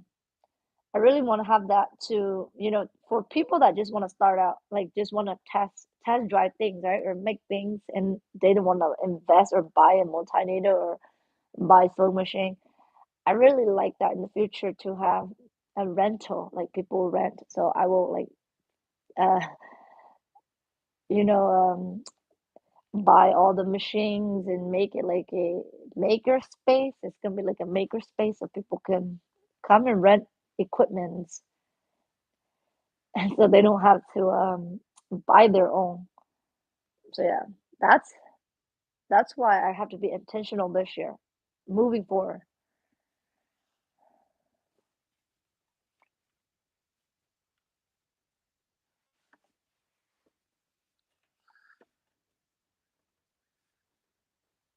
Hey Juana, good morning. Yeah, Alicia, you gotta sell those toner sheets. Definitely. I see a lady on TikTok. She only sells those sheets. Man, she's making a killing. Yeah, like DTF sheet. People are selling those DTF sheet. People are selling the white toner sheet, even sublimation sheet. So that's also another niche. Like you just sell. Um, your audience would be small business, right? Or anybody that they don't have a printer. They want to just buy the sheet to test it out. So yeah, Alicia, that's a great idea. That's a great idea. The white toner. Um,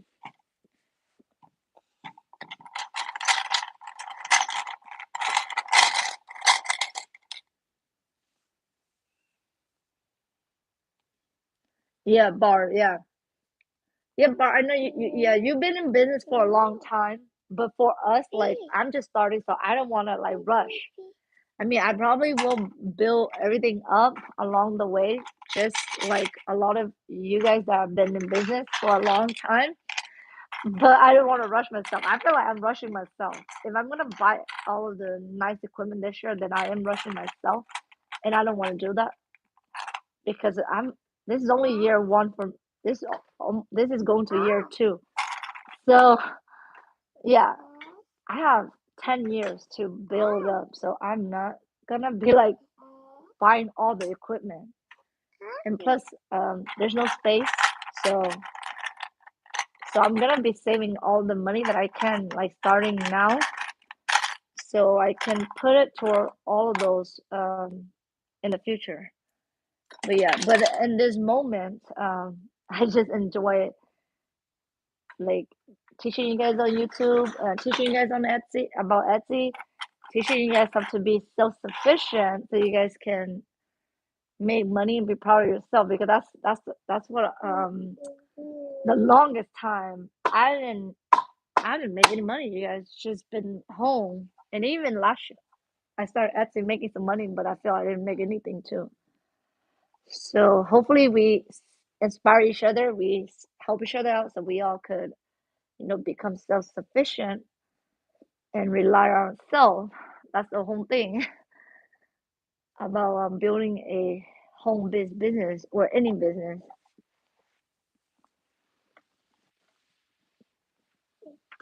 Okay. Oh, Angela is here. Angela is here. Morning, Angela.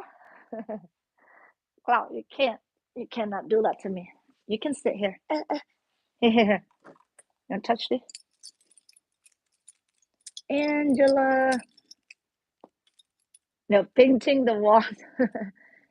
Yeah, Angela, we were just talking about embroidery niche. Because I said that you made a good point on Monday, and I'm gonna do a whole presentation on all of the like most of the niche that I find, and I want to share with the ladies like what else is out there that can be profitable for embroidery, because I know that question comes down a lot, right, Angela? Like, is embroidery profitable? And it is, but I think it depends on your niche that you choose, and the product, right? The product that you choose. So,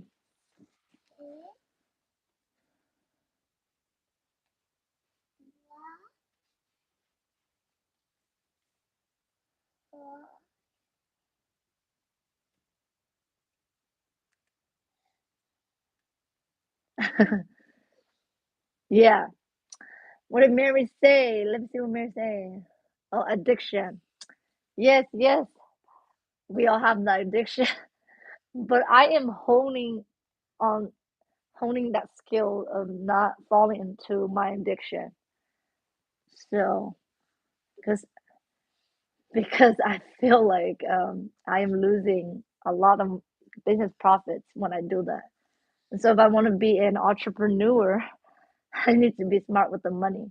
So that's just my thing. I'm honing on that addiction. Once I start rolling money and start making a good amount, yeah, then I could buy my addiction. I could use the money for more of my addiction, but for now I need to be intentional.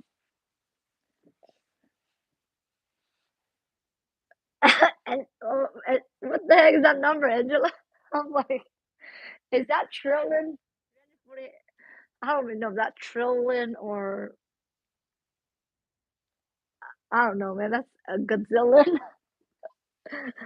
item. Yes, yes, you guys. That's why even on my presentation, I can't cover everything, but I'm gonna cover most of the one I have found that look freaking cool, you guys. That you guys can have ideas other than t-shirts, because I know we when we think of embroidery, we see the t-shirt because we think that's t-shirt is the only thing that sell. But man, there's like gazillion things out there that sell.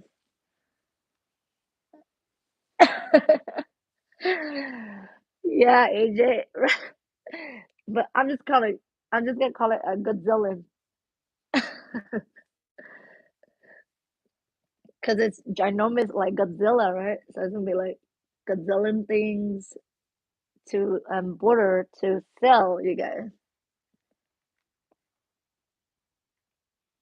Yeah, yeah, Bernadette, that's cool. That's cool. Like, you guys do what works for you guys. I just find that works for me because of my situation with my kids. I need to be efficient. I need to not waste time and make whatever I want and sell whatever I want because that's gonna be a lot of time away from my home life. So I need to be efficient with the business so I have time for my little ones in my house. So that's why I'm speaking on behalf of myself. Being efficient and choosing a niche that is viable, that not just like something random that doesn't have a market for it. That's why we're gonna do a little bit of market research with Sales Samurai. Okay, well,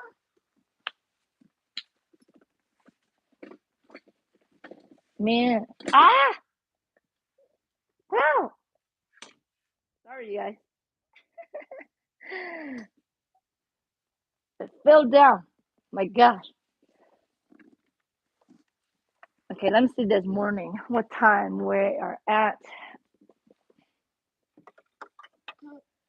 I need to slow it down. We cannot afford it and are no room for anymore.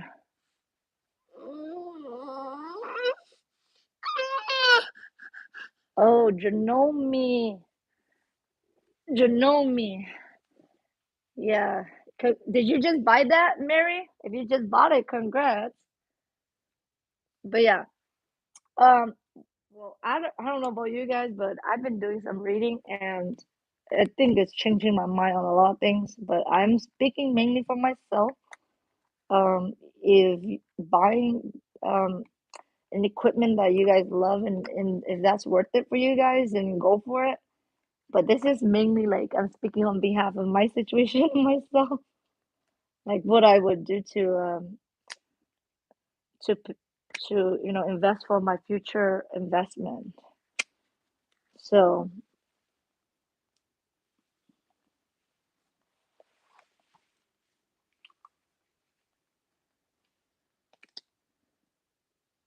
oh yeah, Mary, yeah, yeah, Bar's right, Mary. You gotta get a Serger, Mary. But slow down. We're not gonna enable you. We're not enabling. So if Mary, when your budget permits, then yeah, get a Serger. But I'm not enabling anymore because I want you guys to have financial freedom too and have abundancy. So you guys don't feel like you guys are drowning in any finance. That's the whole goal for me here when I do the budgeting video for you guys.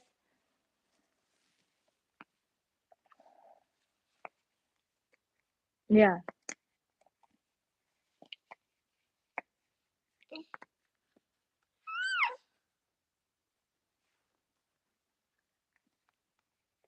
yeah. I think a lot of us do, right? With the sales sunrise. I think Angela has an affiliation. So Alicia has one. I also have one too for sales samurai. Um, it's a great tool. That's what Angela used to build my shop last year when we did the video together.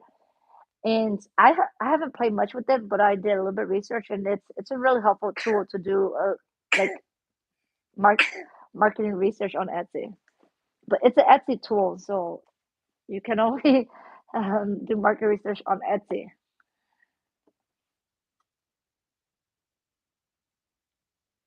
Yeah, bar, right? Yes, that's all I was saying. I am speaking on my behalf because I know my situation. I know what I need to eliminate, and I know I need to, you know, like take a step back from my addiction. Like with the book from Atomic Habits, he was saying if that addiction is a bad one, and I don't want to do that, then I gotta do the opposite. So I know that spending and shopping is a bad habit for you guys, but it's a bad habit of mine. But I am taking a step back. I'm not going to the store, or even if I shop on Amazon, I'll just put it in my cart for weeks and weeks and see how I feel about it. And if I find that I don't need it, then I'm not gonna buy it. So yeah, and I think it's been working so far for the last 3, 4 weeks. I think it's been 4 weeks. I only bought things for the YouTube channel, which that's a big investment that I invested with the YouTube channel. But after that, I'm gonna pay that debt off, and then I think I'm kind of good when I pay off that. And I will do an unboxing for you guys. Hopefully, the item come by Friday, so I can do an unboxing on Saturday and show you guys all the equipment I plan, so you guys can watch me sew better, like with different angles. So I bought a couple stand and camera and microphone, so it will be um set up differently, so you guys can see from different angle instead of from my phone only. You guys can see up down.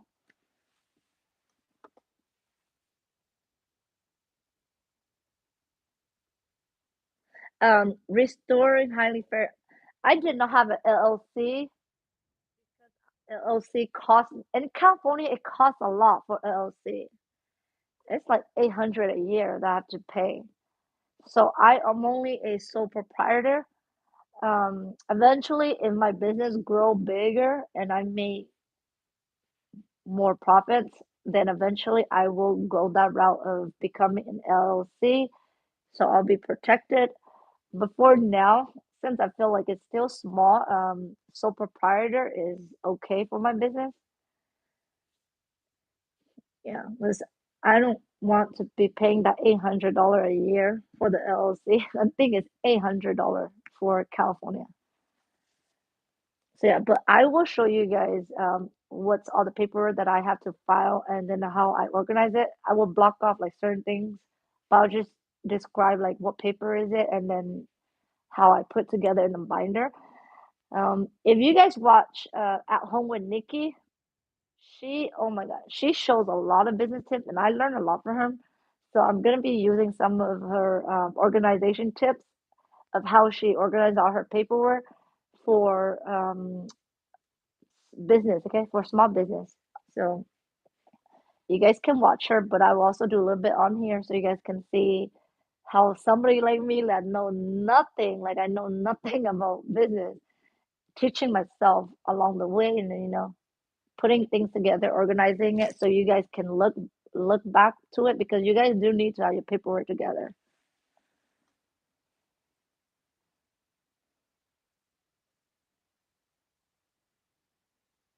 Oh, your mirror. Your mirror. Are you gonna jump on the multi needle? Are they selling for a good deal? Wow. That'd be awesome. Uh, yeah, yeah, that's why I said we're gonna do budgeting so we can do some challenging with budgeting so you guys can save for like future buy, future investment, like those kind of things, like multi-needle, whatever you guys want to do. So I hope you guys join the challenge because on Monday I'm gonna be showing all the setup of all the cool challenges that I'm gonna do, and then I think Jacqueline also sent me a bunch of budgeting sheet. I'm gonna go check it. I have not even looked at the email. I mean, she sent it to me like a week ago. So I will show you guys all that budgeting so we can buy things in the future and have the money and that we don't feel bad about it because we have been saving up to it. Oh, yeah. Wow. Wow, Maryland, 150. Yeah, see, it's really different. It's very state by state. So California is $800, you guys. That's why I'm not getting LLC yet. I need to be making profits before I can justify doing an LLC. So, I think sole proprietor, you can get away with it. You know,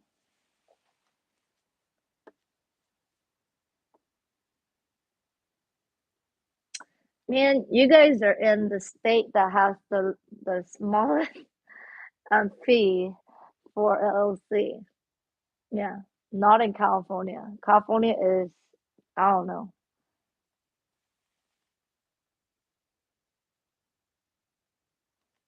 Yeah, I know that. I mean, a lot of people say that, but I mean, I am trying to like everything. I am being careful. So with sole proprietor. I mean, but since I'm only small, right? I mean, if they sue me, like, there's really nothing that they can sue me from because my name is not even under the house. So that's why my husband say, since I'm doing business, he doesn't put me on any of his assets. So I don't think they can, I don't know if they can sue for his, I don't know, you guys, but I'm kind of like everything I'm doing on my own. If they sue me, my business not doing like, it's not like I'm making tons of money. So that's why I was saying when I'm making tons of money or like when my business start making profits, then yes, I will pay that $800 and switch over to LLC because LLC is it's a better way and it's protected. But at this moment, I think I should be fairly safe. What? Yamira, 6,500? That is a freaking steal, girl. That's a steal. 6,500 for everything.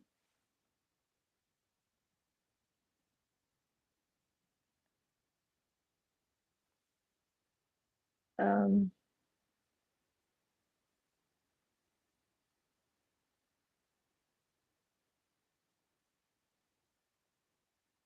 yeah. What is IFFF, Angela? I need to know what does that mean. I don't know what that means.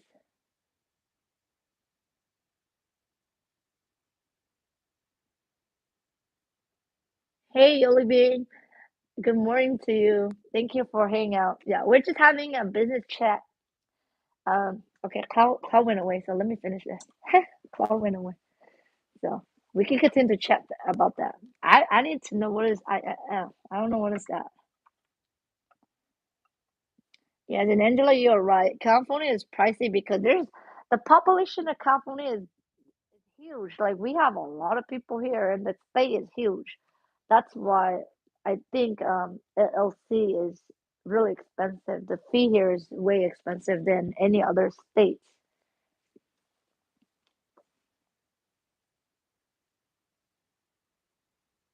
Oh, yeah, that's true. But I will in the future the business take off.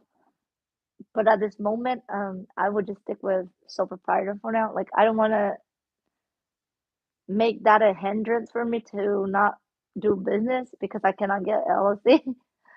So that's why I am starting with sole proprietor. But yeah, so for those of you, if you live in California, you don't have the money to pay for that yet. I wouldn't worry too much because in the beginning you're not making too much money yet. But when you start making money and start having a lot of, clients and you're busy all the time and you make a lot of money, then yes, look into LLC because that you will be protected from getting sued like with your assets, right? Because they can sue like your personal belongings.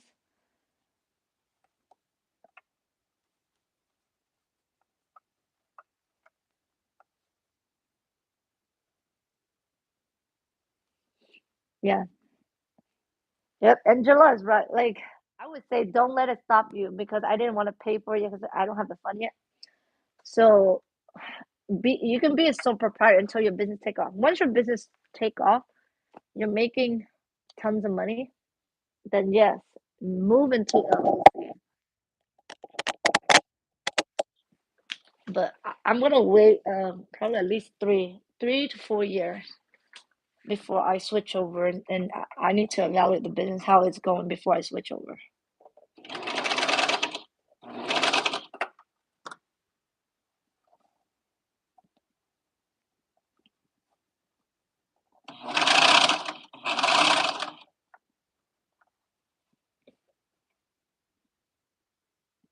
Yeah.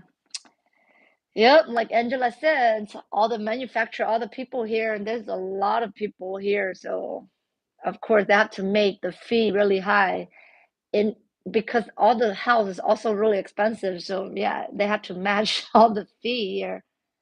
The sales tax is really high too. So Yeah, California, it's an expensive state, but I just, I don't know, because I don't like cold weather, so.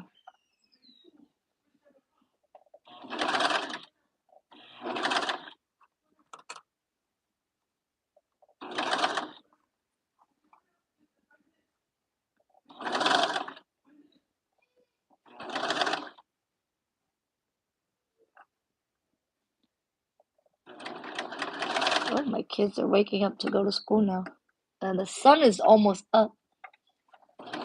It's almost dawn.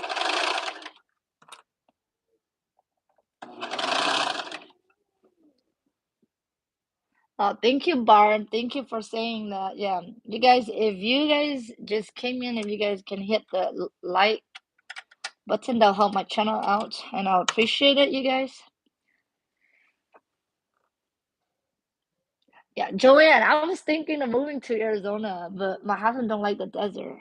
I mean, California is also a desert. Like in Southern California, it's a desert too. But we live in northern. I think Northern California is it's a little bit different. Though it's not really dry like Southern California. So,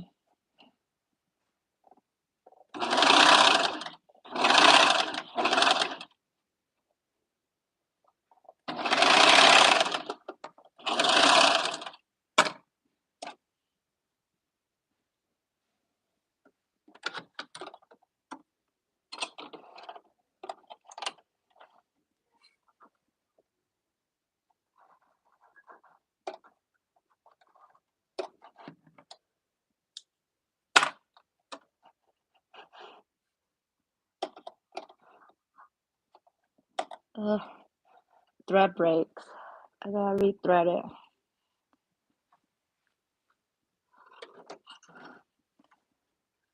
Angela, I'm so excited. I'm gonna get to see you next week, Angela.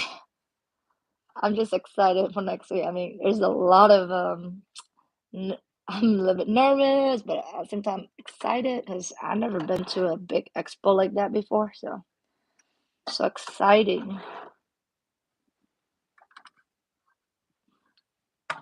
I'm gonna bring my camera, so take a lot of picture.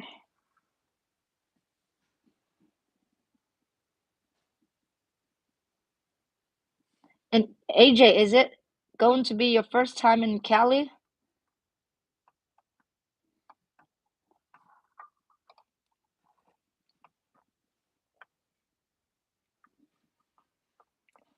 What breeze are you getting?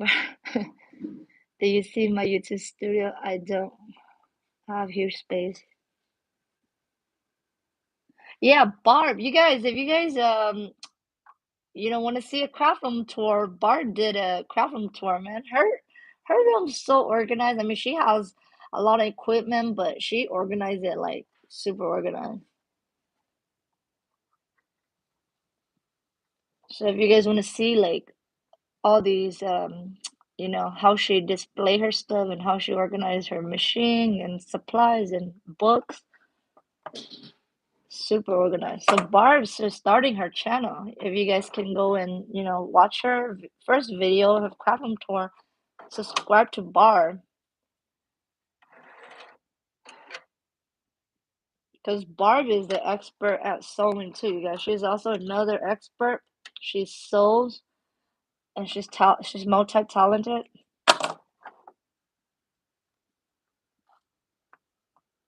AJ, I'm gonna make a mama shirt too. I don't know if you're gonna wear that, the one that you did on the video. I don't know if you're gonna wear it to the convention, but I'm gonna make one this weekend. I was telling the ladies, I thought of it and then I saw your video. I was like, oh, I was gonna make one to wear to the convention. So hopefully, I don't know if you're gonna wear that, but I'm gonna be making one to wear it to the convention. But I'm gonna use the font on Etsy that's called Varsity Font, and it just looks similar to what you were doing, but I didn't use the stone.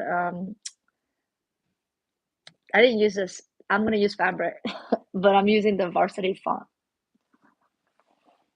Hey, Marissa. Good morning. Yes, restore highly. Yay! Great job. Great job. If you are feeling and resonating what I was saying, yes. If you're just starting out, start really slow. Like, don't just say, "Oh, I want this. I want to try this. I want to try this. I want to try this. I want to try everything," and then bite up everything. You don't have time to fulfill all the order for all the equipment you have. Because I find myself doing that. That's why I never offer sublimation because I was like, man, if I do sublimation, I gotta buy more inventory. So I'm like, no, forget it. I'm only doing sublimation for fun and upon request only. So I don't have to buy some inventory on hand. So since I start off with embroidery t-shirt and I have a ton of inventory on those, I'm gonna stick with those for a while until I decide to go a different route. But yes, be intentional, restore, so you will be your business will be profitable and you're not losing money. Um, I personally didn't do that, and now this year I'm learning my lesson.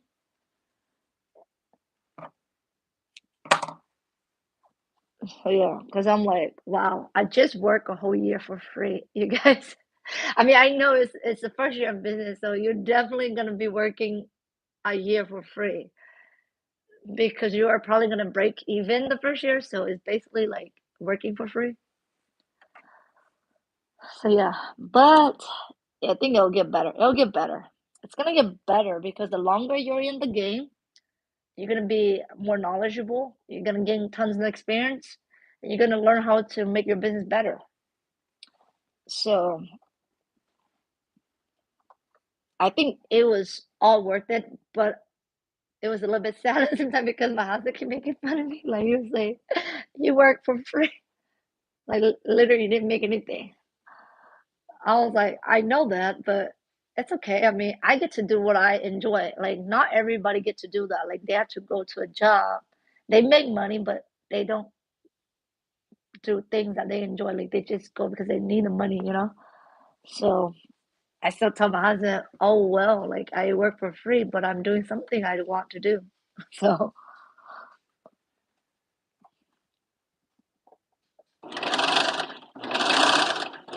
I think it's a win-win for me, anyways.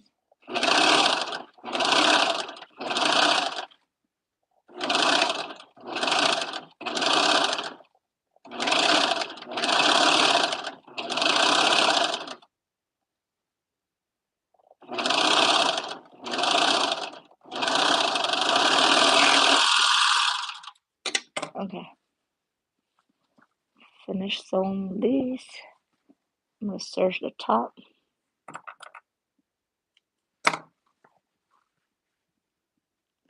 Thank you, Joanne, right? Yeah.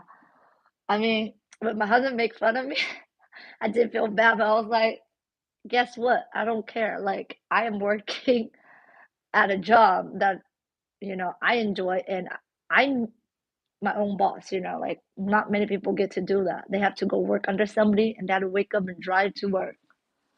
So I'm like, it's okay.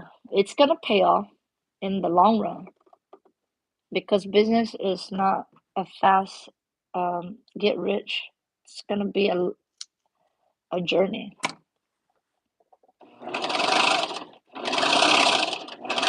And so far, I am having fun and I'm enjoying it, and I get to meet all of you guys. Like I told my husband, now I have friends all over the United States and even in the other side of the world. I met so many people. So I told my husband, hey, there's there's the other positive side of it.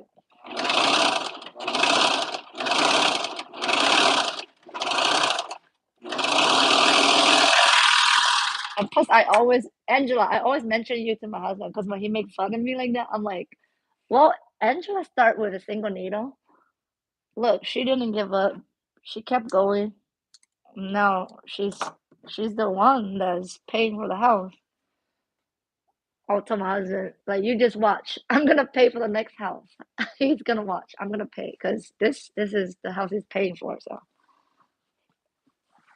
yeah, gonna make him see that. Hey, I'm paying for the next house.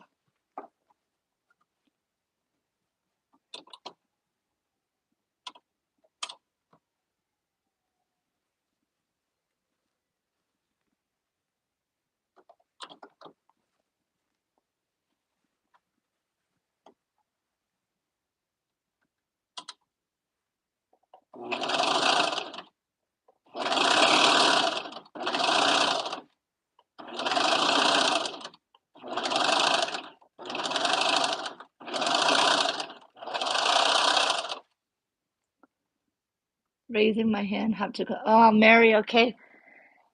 Take care, Mary, and drive safe. I know it's snowing where you at, so drive safe, Mary.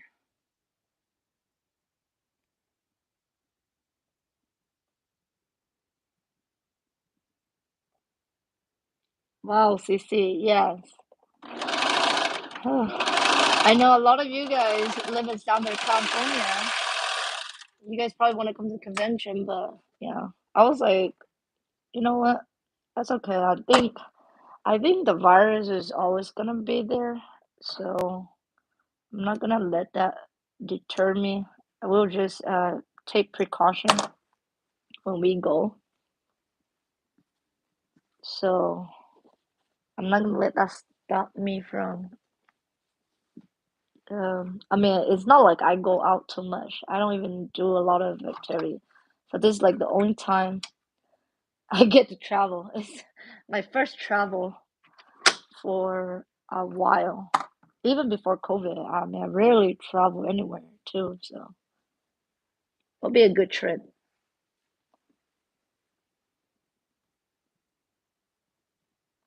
Ooh, 13 by 19, yes. The 15,000 does print 13 by 19. That's the biggest.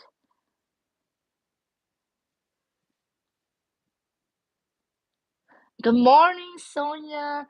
So Sonia, we are I'm just sewing this baby bloomer and we're just chatting with each other about embroidery and embroidery business.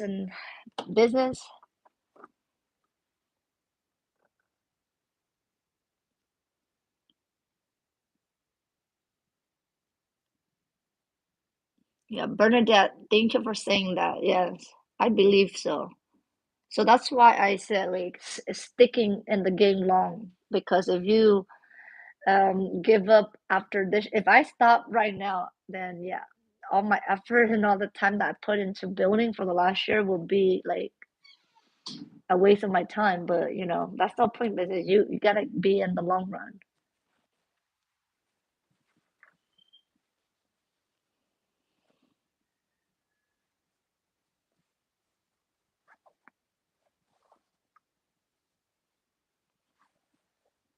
So now I have to go press these and then I'm done with the serger. So almost done with the serger.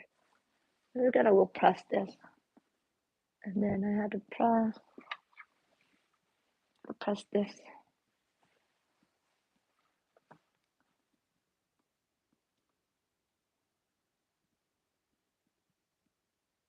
Yeah, and Julianne, yeah, that's why I was saying like I didn't want to miss out on things. Like if I want to go somewhere, we'll just take precaution because um disease and viruses and things just gonna be around.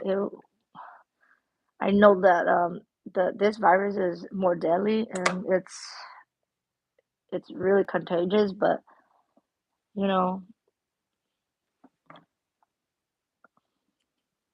that's just life. So I mean, I'm not gonna think about that because that's one thing we can't control. We cannot control Mother Nature. So if I want to go, then I'll just go and take precaution.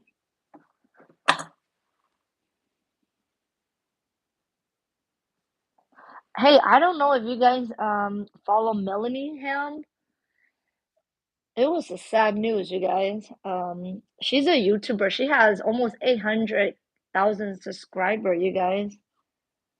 and her husband just posted a big post sometime this week that she has succumbed to her illness, and she finally passed away, I think, this week. It was so sad, you guys. If you guys, I watched her probably 5 years ago. I don't know, 4 or 5 years ago. She do sewing and quilting, but she's so young, you guys. I think she's probably in her 30s, late 30s, or she's probably in her late 30s, and she just passed away from cancer. So I don't know, another YouTuber that we lost. She has awesome video tutorial on quilting and sewing. If you guys don't know who she is, check out her YouTube. But she just passed away. So it was a sad news. I don't know if you guys watch Melanie, but I watched her quilting tutorial. I mean, talking about it, I feel it's sad.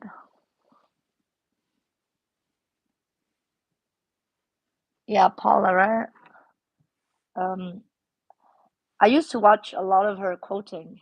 I still do watch a little bit of her like here and there, but I just saw that they posted all over Facebook on the sewing group, and I was just like, oh, we lost another YouTuber that, gave so much value to the community.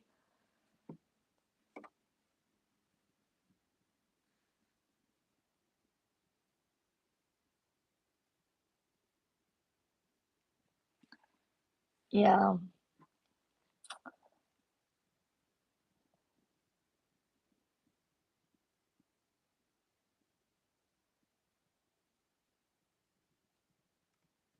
Um, I think they post if you search for Melanie Ham on Facebook, I think they post on her Facebook page. But somebody just reposted on all the sewing group that I was in. So I was in the sewing group called Sew Whatever, and a bunch of ladies were sharing it on it, and then I think they reposted from Melanie Ham Facebook page.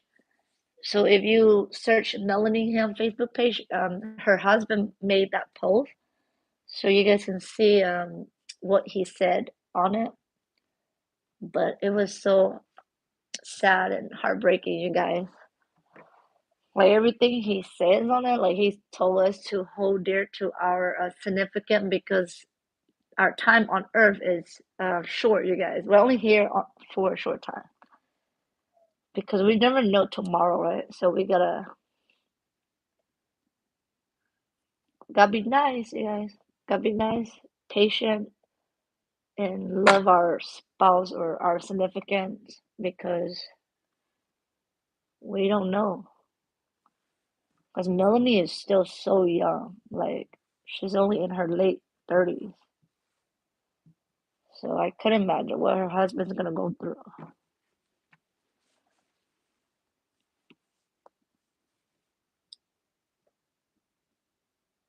Yeah, yep, Juana, that's right. That's why I said, you guys, if something you guys want to do or pursue starting today on, do it. Because there's a quote that said, the only thing you will regret 20 years from now is not doing it, or not taking that risk to do what you want to do. Um, I'm not saying like do whatever, but you got to do something that um, brings you joy, something that you're not going to regret 20 years later. So,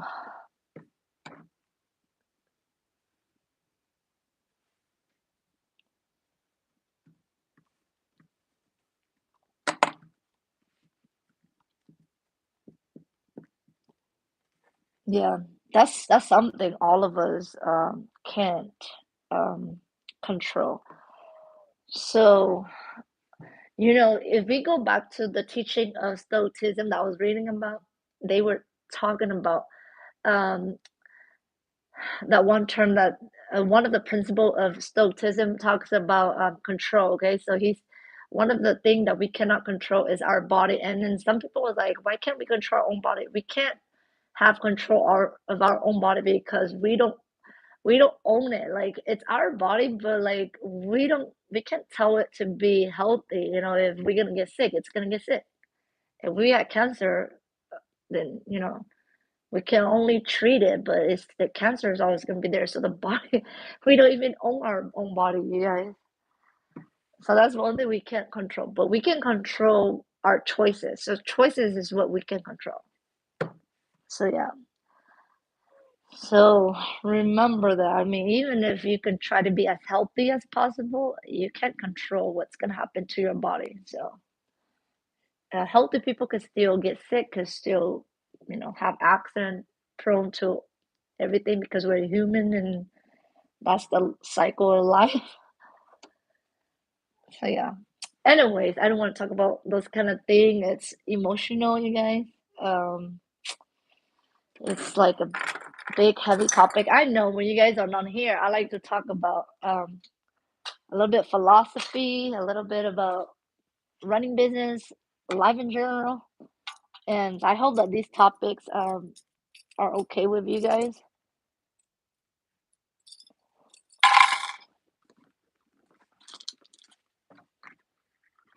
So let me turn it this way so you guys can see me on this side over here. I'm gonna be sewing on this side.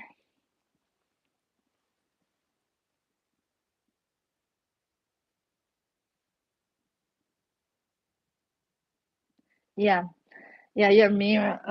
That's what happened to me too. That's what my husband said to me too. You're mirror. You're not the only one.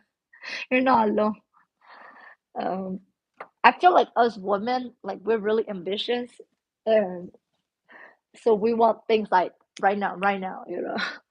We want things to happen like this instant. But I was like, that it doesn't happen like that. Gotta be patient. Slow and steady win the race, right? Like just like the tortoise in the hare, you guys.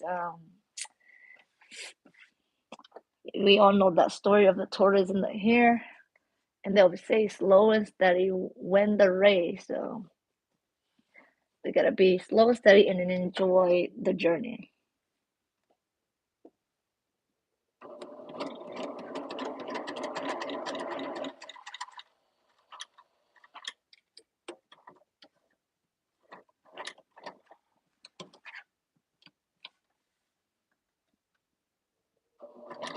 So this, if you guys make these headband for girls, it's just a piece of fabric like this. Oh my gosh, these sells really well. This is gonna be on one of the embroidery niche that I'm gonna be talking about because I've seen people embroider on these fabric like initials, and man, they are doing well too. That's another idea for embroidery niche because people like personalize it even on hair bows, like bowls like this, fabric bowls. If you guys don't have the money to buy ribbons to make hair bowls, you guys can make fabric bowls out of fabric and embroider on it. But there's just a lot of ideas if you guys don't have the funds to start with t-shirt or buy like inventory for t-shirt.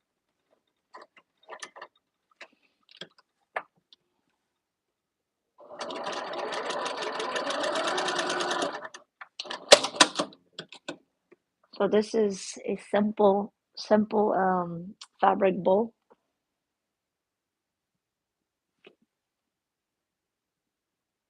Thank you, Mary, for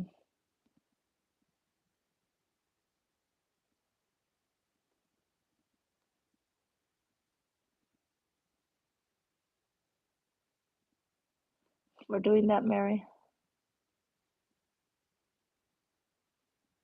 Yeah, yeah, Mia, yeah. I I get that, yeah, Mia, because we're females and women. We tend to. I feel like the men. I don't know about you guys, but like my husband, like he's not affected by like there's a situation that I feel like it was so stressful, but he was just taking it slow, like trying to solve it. Like they're not. like goes like super stressed or rushing, you know. My husband just, I guess in his line of work, he has to be patient and understanding and solve problem solving. So I guess that's how he is at home too. So he always tell me that like you gotta slow down. Like you freaking just want to buy everything all at once and do everything all at once. Yeah.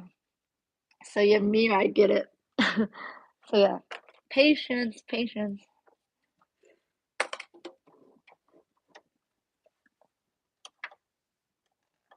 And just like Barb said, you see, it take Barb's 10 years to build all her inventory and build all her like buy all her equipment. So we can expect to like get everything in a year. So we gotta be slow, work our way up.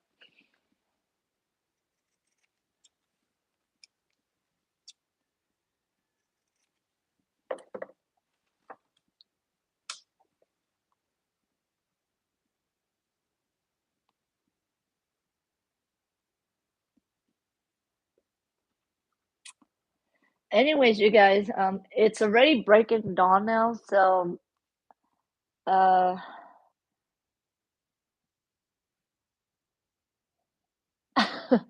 I think most guys are, I don't know, but guys are like that. I think that's why a lot of female like to be friends with guys because the guys are like good listener. I guess.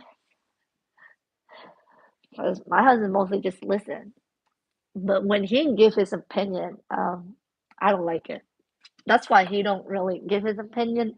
But if he see that I am like too much, then he will like try to calm me down. But yeah, I can be patient, but some days, we have our moments. I have my moments.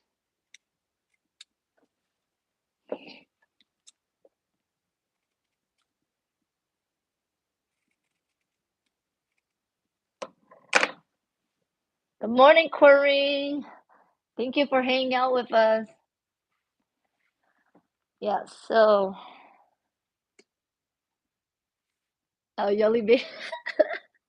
um, oh my gosh, Yoli Bing. Talking about that, me and my husband is about the same. Like when I give my husband advice, he always go against me, and then when he gives his advice, I go against him. Like we don't take each other advice because he think like my advice are not logical or something. He said, the way my brain is wired, I am not logical. But at the end of the day, I'm more street smarter than him. Like sometimes he couldn't figure out like how certain things work, like with the car or um, just things that work through your hands. Sometimes it takes him a little bit to figure out. Like the other day, we were trying to strap some stuff on his truck, and he couldn't figure out how to strap it. Like he was making it so hard, and I showed him an easier way to tie down the item on the truck, and he was like, "Oh, that was my idea. I already thought of it, but you stole my idea." He was saying that to me, and I was like, "No, I did not. You didn't even know that you're supposed to tie it over." Like he was trying to go this way, and I was like, if you go behind it, you can go behind it, but you have to go over it too. So I guess the thing will stay down because there was a lot of plastic that could fly out. So I told him to also tie on top, and he was just tying it in the back, and he didn't realize that. So I don't know. I just tell him sometimes he's not street smart. He's smart with books and paper and things like that, but when it comes to like little handy things, I have to show him a little bit. So yeah, it's just funny. Like I mean, we know that sometimes we're just joking, but sometimes it could be rough, like a really harsh joke.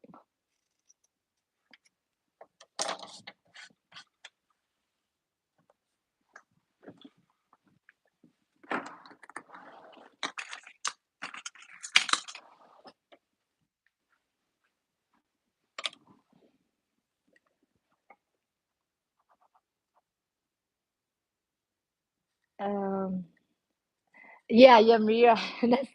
That's correct. That's my husband. Since he doesn't create. Like that doctors, most of the doctor handwriting are real ugly. My husband handwriting is so ugly. I can't even read his handwriting. Even his medical assistant don't even know how to read his handwriting too. So I told him, man, like I don't get why. Well, I don't know about other doctors. It seems like I mean, I think it's just my husband, but I have seen some doctor handwriting are really nice, but my husband handwriting is so not legible. Like can't even read his notes. Don't even know what he's writing.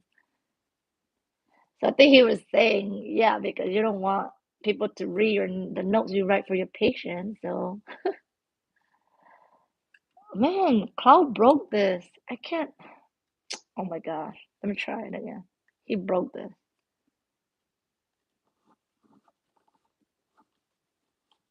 Okay, there we go.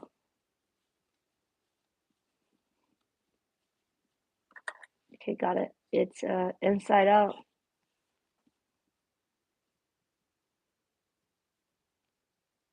Yeah, mirror, right? Some people like I think they rely too much on logic. They rely too much on logic in book. That's how my husband is. I guess I feel like he lived his life almost like in books. So when it comes to doing things like with your hand and things outside, it takes him a while to get it.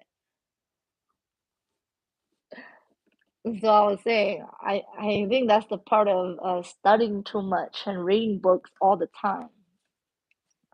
But now he barely read a single book. I think he probably got tired of reading because he's been reading like since his whole college life and residency, and he still read a little bit, but not a lot anymore. I think he's getting a little bit street smart now because he stopped reading too much. I mean, it's good to read once in a while, but not so much that you don't know you're street smart. I told my husband, you gotta have a little bit of both. Gotta have a little bit street smart and book smart to balance. It's all about balance. Balance.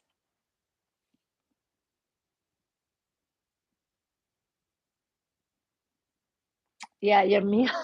That's good. Um, to be handy, my husband take a little while to pick it up, but I mean, he'll pick it up, but it's still like he always talk about how he's not built for, making things, building things because he's meant for books. That's why I don't try to do any DIY with him or any woodwork.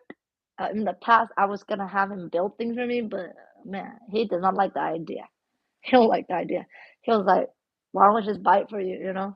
With us buying all the wood and our time to build a table, um, we could have just buy it. So I was like, "Yeah, well, I don't have a handy husband now."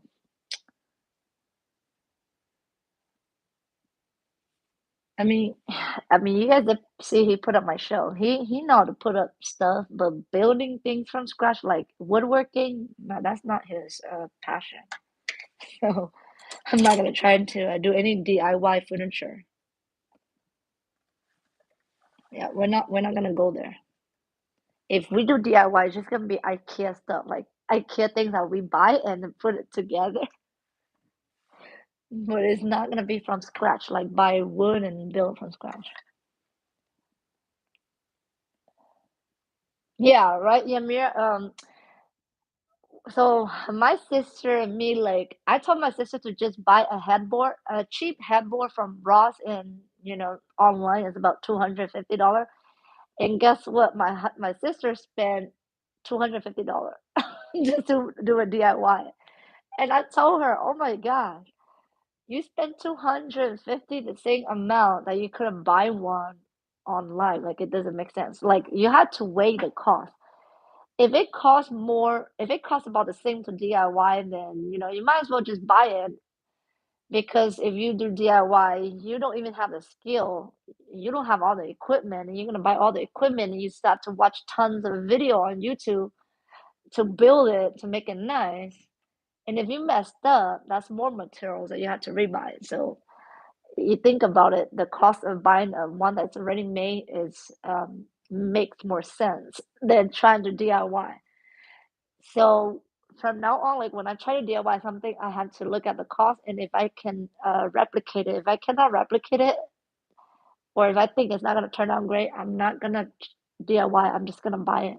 That's how I think now. That before, because of all these YouTube tutorial people keep doing DIY, they keep saying, "Oh, you save more money if you DIY this and this." I was like, "Yeah, but a lot of them have the skills and the patience, and we obviously don't. So DIY is not gonna work for us."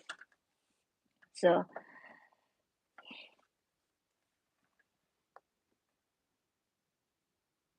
yeah, and that too. And if you can buy secondhand and restore it, but also you have to have the equipment. If you already have the equipment, then it makes sense. But me and my husband, we don't have any equipment to do those DIY. So I'm not gonna dive into it because then I'm probably gonna spend a lot of money on buying all those tools for woodworking, and that's something that my husband does not enjoy. So I'm not gonna make him buy all those and then sitting in the garage for nothing. Yeah. But I understand. I mean, if you and your spouse and you guys enjoy doing those things together, yeah, it makes sense for you guys. It just didn't make sense for my family over here. Hey, Ashley, you're back. Good to see you. Paula, yeah. Paula, yes, definitely. Thank you for that. Yeah. Good morning, Brittany, Red Lily Beach. Good morning. Oh my gosh. Okay, the sun's already rising, you guys. Sun's rising. Yeah, Bar. Um, that's good. If you guys love like restoring old things and making it nicer or whatever your style is, that's awesome because then you can save some stuff from the landfill, right? But for me, I just doesn't make sense for me because I don't have the time or like my kids are always around me. So if we do that kind of project, I will need like people to babysit my kids, and it's just hard to set aside time on the weekend and have people babysit my kids. So I technically just buy IKEA. I like IKEA, so you guys can see a lot of my furniture here is IKEA, and it works. IKEA works. IKEA is just inexpensive, you guys. So if you guys are building like a craft room, IKEA is okay.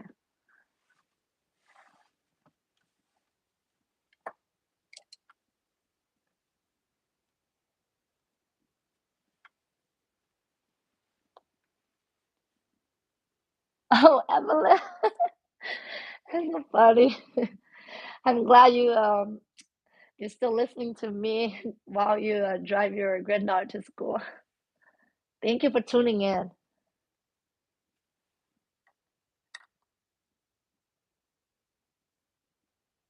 Yeah, yeah, Safe Bar, yeah, that's good. If you already have everything, then yes, refurbishing makes sense for you. It just didn't make sense for me because I didn't want to invest in those equipment. So I told my husband that yeah, uh, we'll just we'll just save up money and pay somebody to do it, and support another small business. I mean, I've been doing that anyways because we are not too handy. Like we only do small things, but for big things, we'll save the money and pay somebody to do it. Because I also like supporting those other small entrepreneurs.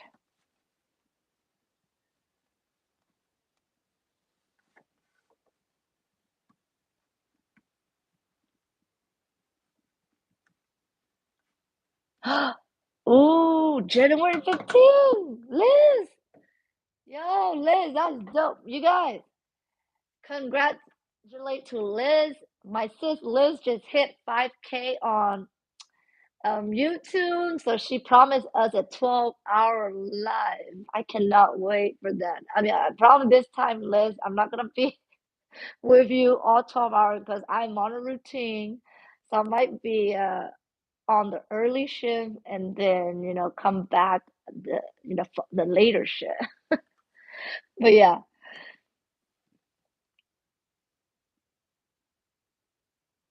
Yay, Liz. You guys, Liz is gonna have 12 hours. I don't know what she's gonna have in store for us, but we can't wait till what she's gonna do for us.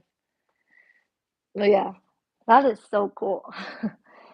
I told her she can do it because last time we did a 10-hour live, it was all night till morning. So I know that Liz can do this one. 12 hours, just 2 more hours, Liz, 2 more added hours. And yeah, I'm gonna make sure you have plenty of snacks and drinks because you're gonna need all of that, all that energy to keep you going for the whole night, right? Yeah. So anybody that doesn't know Liz, Liz is my sister from Coffee Power Home. She's my sister. I met on YouTube. So we both met each other around March of last year. So it's almost our anniversary, Liz. March. And Barb too. Barb was one in Evelyn. Like a lot of and Yamira, a lot of you guys are I met like early last year. So can't wait for that. Hey, hi, Crafting with Ro. Good evening. I mean, good morning. I was gonna say good evening. Good morning. It sounds like it's dark, but it's already the sun just came up.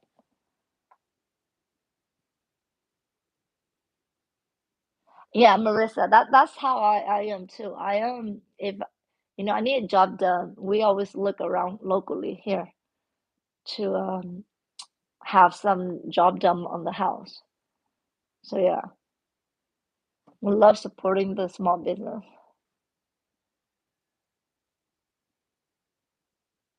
So Connie, I am gonna if you guys love the Zoom thing, I that Zoom I have to pay for it. So I was thinking that if Nairo could, I can, but I don't know, a lot of you might not want to be on Discord. So I will look back into it. Probably this time we will use Zoom instead of Google Meet because I don't know which one. I'm gonna test it again, see if I like Zoom or Google Meet more. We have used Google Meet 2 times. It was okay, but I would look into Zoom. But I think it might just be back on Google Meet because I like Google Meet, and we only have about an hour on it. So, like the free version, give me only 1 hour to sew with you guys. I think we need at least 2 to 3 hours. So I would see if I plan one, I would try to pay a subscription so we can at least use it for like 3 hours. So that will be in the plan, Connie. And because I enjoyed that, I mean, I like that you guys are hanging out and follow along, and we get to interact. And in the past, the lady that joined us, they liked it because they get to interact, not just like live on YouTube like this, where you guys hear me speak only and I cannot hear you guys. So with the live, I mean the Google Meet or the Zoom sewing, we all could chat and we all could talk. Maybe I'll probably if we do that, I buy the hours because you have to pay the subscription. I think it's $7 to $10 a month to be able to have more hours on it. Then I will probably like have you guys chip in a small fee so we all could keep it going so we all could have a place to sew together. If those of you that don't want to join Discord because Discord it's like kind of like Facebook with the Google Meet, you guys just come on and leave, and you guys don't have to be part of it.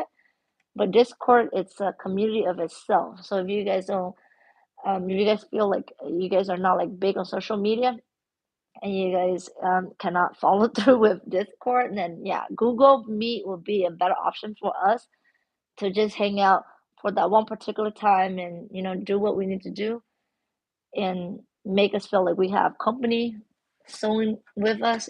So that would be nice. And I will announce that when I have a plan. But my friend Sophia on here, if she's still here, we are gonna plan a beginner sew along, especially on YouTube Live together, and then we'll do some like special like sewing on Google Meet. If you guys want to do that, we will plan some of them on Google Meet.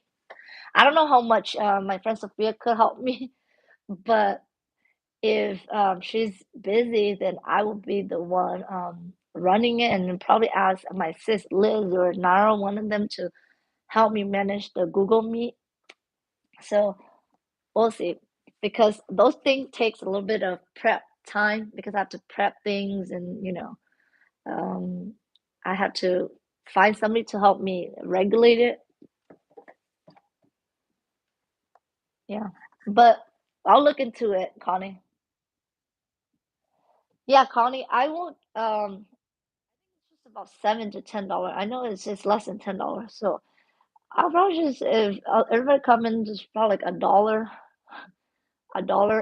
per person. If we have 10 people, it already cover $10. It already cover all of it, and then we can do weekly Zoom weekly Google Meet, because I know Google you have to pay around I think $10. I don't know. I think Zoom you have to pay too, but I haven't looked into Zoom. Yeah, because if we pay that, we can stay there as long as we want, because the free version they only give you 1 hour. So last time we did that and it wasn't enough time, you guys. 1 hour was not enough.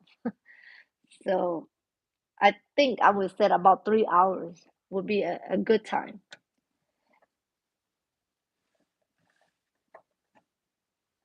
Yeah, because sewing take times, and 1 hour is not sufficient enough.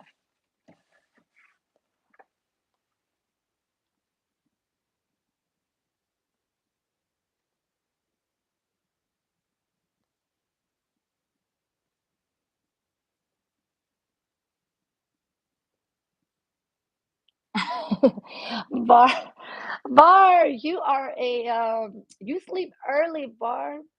Yeah, hopefully you can stay up with Liz as long as you can, because I think she's gonna go like in the evening till the next day. So yeah, I can't wait for that.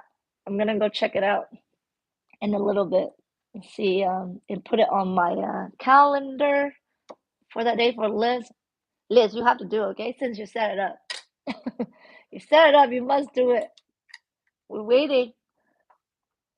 Okay, you guys, oh wow, the sun is really up high now, so I'm gonna let you guys go. Thank you for doing the therapeutic sewing. It's more me just chatting with you guys than sewing, but at least I got it almost done.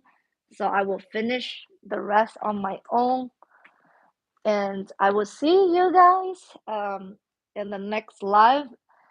I think I might not do a live sewing this Sunday, but I'm gonna try to record something for the Sunday and premiere it.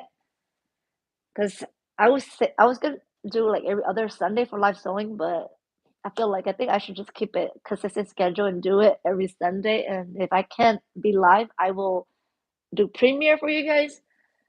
So this Sunday it's gonna be a simple sewing. It's just a little thing for organization for your craft room. So I will do something like that quick for you guys. Anyways, you guys take care, okay? Thank you for hanging out with me this morning and having a long chat with me and sewing things for this morning. And I might try to do these at least once a week, because I find that, if I wake up at 3 a.m., 4 a.m. and do this, I could get more things done while Klaus is asleep. And you guys can, hang out with me and we could chat a little bit. So thank you, you guys. It was a nice, successful morning for me. So you guys take care. Oh, Jeanette. Yeah, I'm about to end right now. So thank you for hanging out and thank you for dropping in, Jeanette. But you take care, and all of you guys take care. Have a good day, okay? And slay the day. You guys do everything that you guys need to accomplish today. Bye.